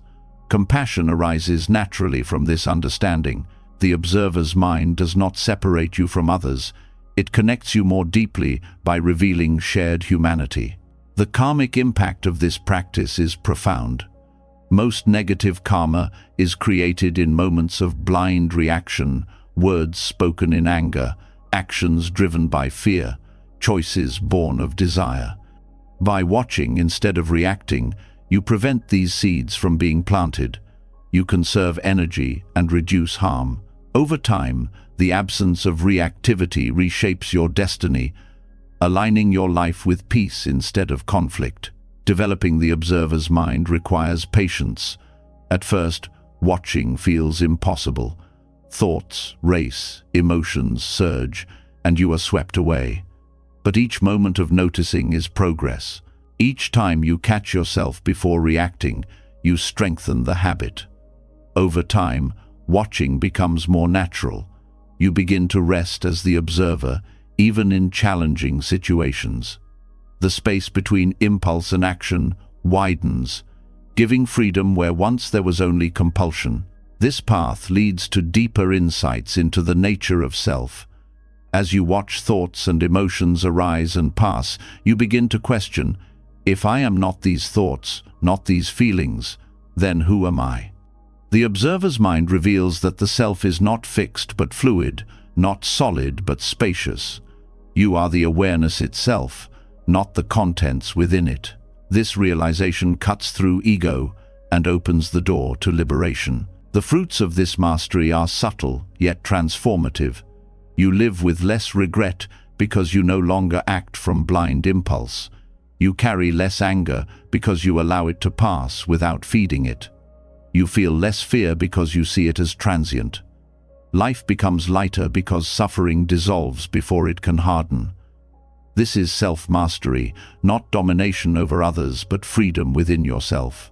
In the end, watching rather than acting is not passivity but wisdom. It is the discipline to hold still when the mind demands reaction, the strength to let emotions pass without fueling them, the clarity to see impermanence directly. By cultivating the observer's mind, you prevent suffering before it forms, conserve energy for what matters, and live with steady peace. This is mastery not of the world, but of yourself, and in that mastery you find freedom. When mastery through watching rather than reacting becomes your way of living, you discover a freedom that is subtle yet profound. You see how much suffering dissolves when you no longer rush to defend, retaliate, or cling to every impulse. From this awareness grows another discipline, one that strikes at the heart of ego's constant restlessness, the art of not explaining yourself. To hold back from justification is to free yourself from the chains of perception, to stop living as a reflection of others' opinions, and instead embody the quiet power of authenticity. The urge to explain is deeply ingrained. From childhood, you are conditioned to defend choices, to prove worth, to make others understand. Approval feels like safety, and misunderstanding feels like danger. This conditioning creates a life spent performing, where each action is accompanied by a story crafted to satisfy others. Yet in truth, explanations often do not bring peace. They feed the cycle of dependence, tying your freedom to others' acceptance. The subtle art of not explaining yourself breaks this cycle. When you refrain from explaining, you discover the difference between action and image. Action arises from clarity within. Image is constructed for external eyes. Explaining often belongs to the image it tries to control how others see you. But when you release the need to explain, you place your energy back into the action itself. The choice stands on its own, silent yet strong. This silence communicates more authenticity than words ever could. This practice does not mean refusing to communicate when clarity is truly needed. It means recognizing when explanations are not for understanding but for ego. Most justifications arise not because others require them, but because your own insecurity craves approval. By pausing, by noticing the urge to justify, you begin to see its source. And once you see, you can choose silence instead of compulsion. The freedom this brings is immense. You are no longer pulled into endless cycles of proving yourself. You are no longer trapped by the shifting judgments of others. Misunderstandings may still occur, but you discover they do not define you. The silence of not explaining becomes a shield, protecting your authenticity from being diluted by the need to satisfy every expectation. Relationships benefit deeply from this practice. When you stop over-explaining, you create space for respect. Constant justification often communicates distrust. It suggests that others cannot accept you without being persuaded. Silence, on the other hand, communicates confidence. It says, "I trust my choices, and I trust you to meet them without endless defense." Over time, this builds deeper trust because it is grounded in authenticity rather than performance. This restraint also prevents unnecessary conflict. Explanations often open the door to argument because they invite others to challenge or critique. By choosing silence, you avoid creating battles that never needed to exist. You act, you remain steady, and the storm of reaction passes without entangling you. This is not avoidance, but wisdom, the recognition that peace often lies in what is left unsaid. The practice also strengthens inner clarity. When you no longer waste energy crafting justifications, you are forced to face the real reason for your choices. You ask yourself, am I acting from alignment or from ego? If the action feels true within, it requires no defense. If it feels false, no explanation can make it authentic. This honesty deepens self-awareness. You act more carefully because you know you will not rely on excuses to cover missteps. This discipline dismantles the ego's hunger for validation.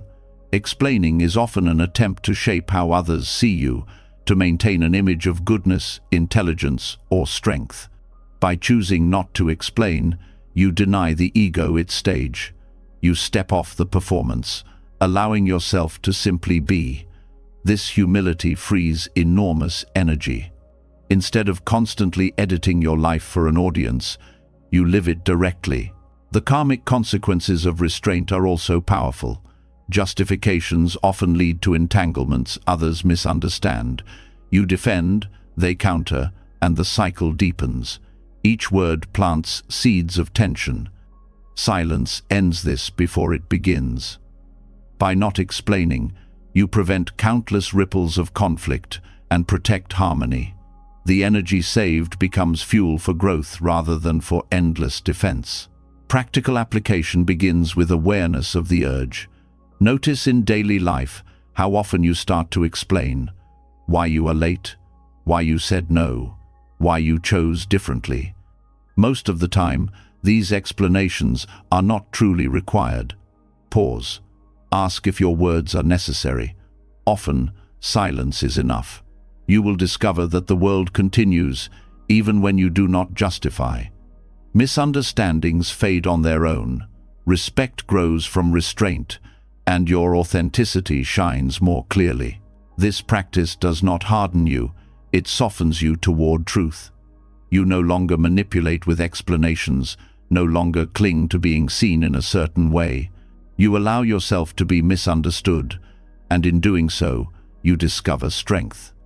To be at peace while not being fully understood is one of the highest forms of freedom. It shows that your center is no longer dependent on external validation.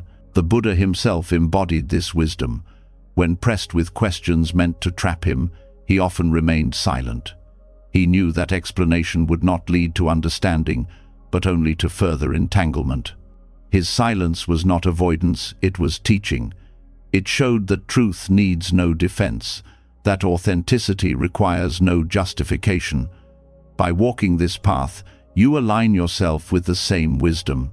Over time, the art of not explaining yourself becomes natural. The urge to justify weakens, the need for approval fades, the fear of misunderstanding dissolves. You act from clarity, speak when necessary, and allow silence to carry the rest. This presence communicates more than words, because it is rooted in authenticity rather than performance. In the end, restraint from explaining is not about silence for its own sake, but about freedom. Freedom from the need to perform, freedom from the chains of perception, freedom from the ego's endless hunger to be seen a certain way. By mastering this subtle art, you discover that authenticity is strongest when left unguarded, that truth stands firm without defense, and that silence can speak louder than any justification. This is the power of living without explanation, a life steady, free, and deeply real. Silence has revealed itself to be more than just the absence of noise. It is the ground where restlessness settles into wisdom, where ego dissolves without a fight, where hidden shadows rise only to be healed. It is discipline, compassion, clarity, and refuge. By focusing inward, you discover that peace is not something you must chase, it is something you uncover, moment by moment, in the quiet within. From non-reaction to noble silence, from releasing comparison to dissolving excess desire, each step shows the same truth. When you stop stirring the water, it clears on its own, and in that clarity, life realigns itself naturally. So now the question is yours. Where will you begin? Will you start with a single pause before speaking, with 5 minutes of solitude each day, or with the courage to stop explaining yourself? Share in the comments what silence has taught you or what you are ready to let it teach you. Your reflections may spark the journey for someone else. If you found wisdom here and want to keep walking this path together, don't forget to subscribe to the channel. More lessons, more reflections, more practices are waiting, and the bell will make sure you never miss them. Until next time, keep your silence alive and watch how everything begins to fall into place.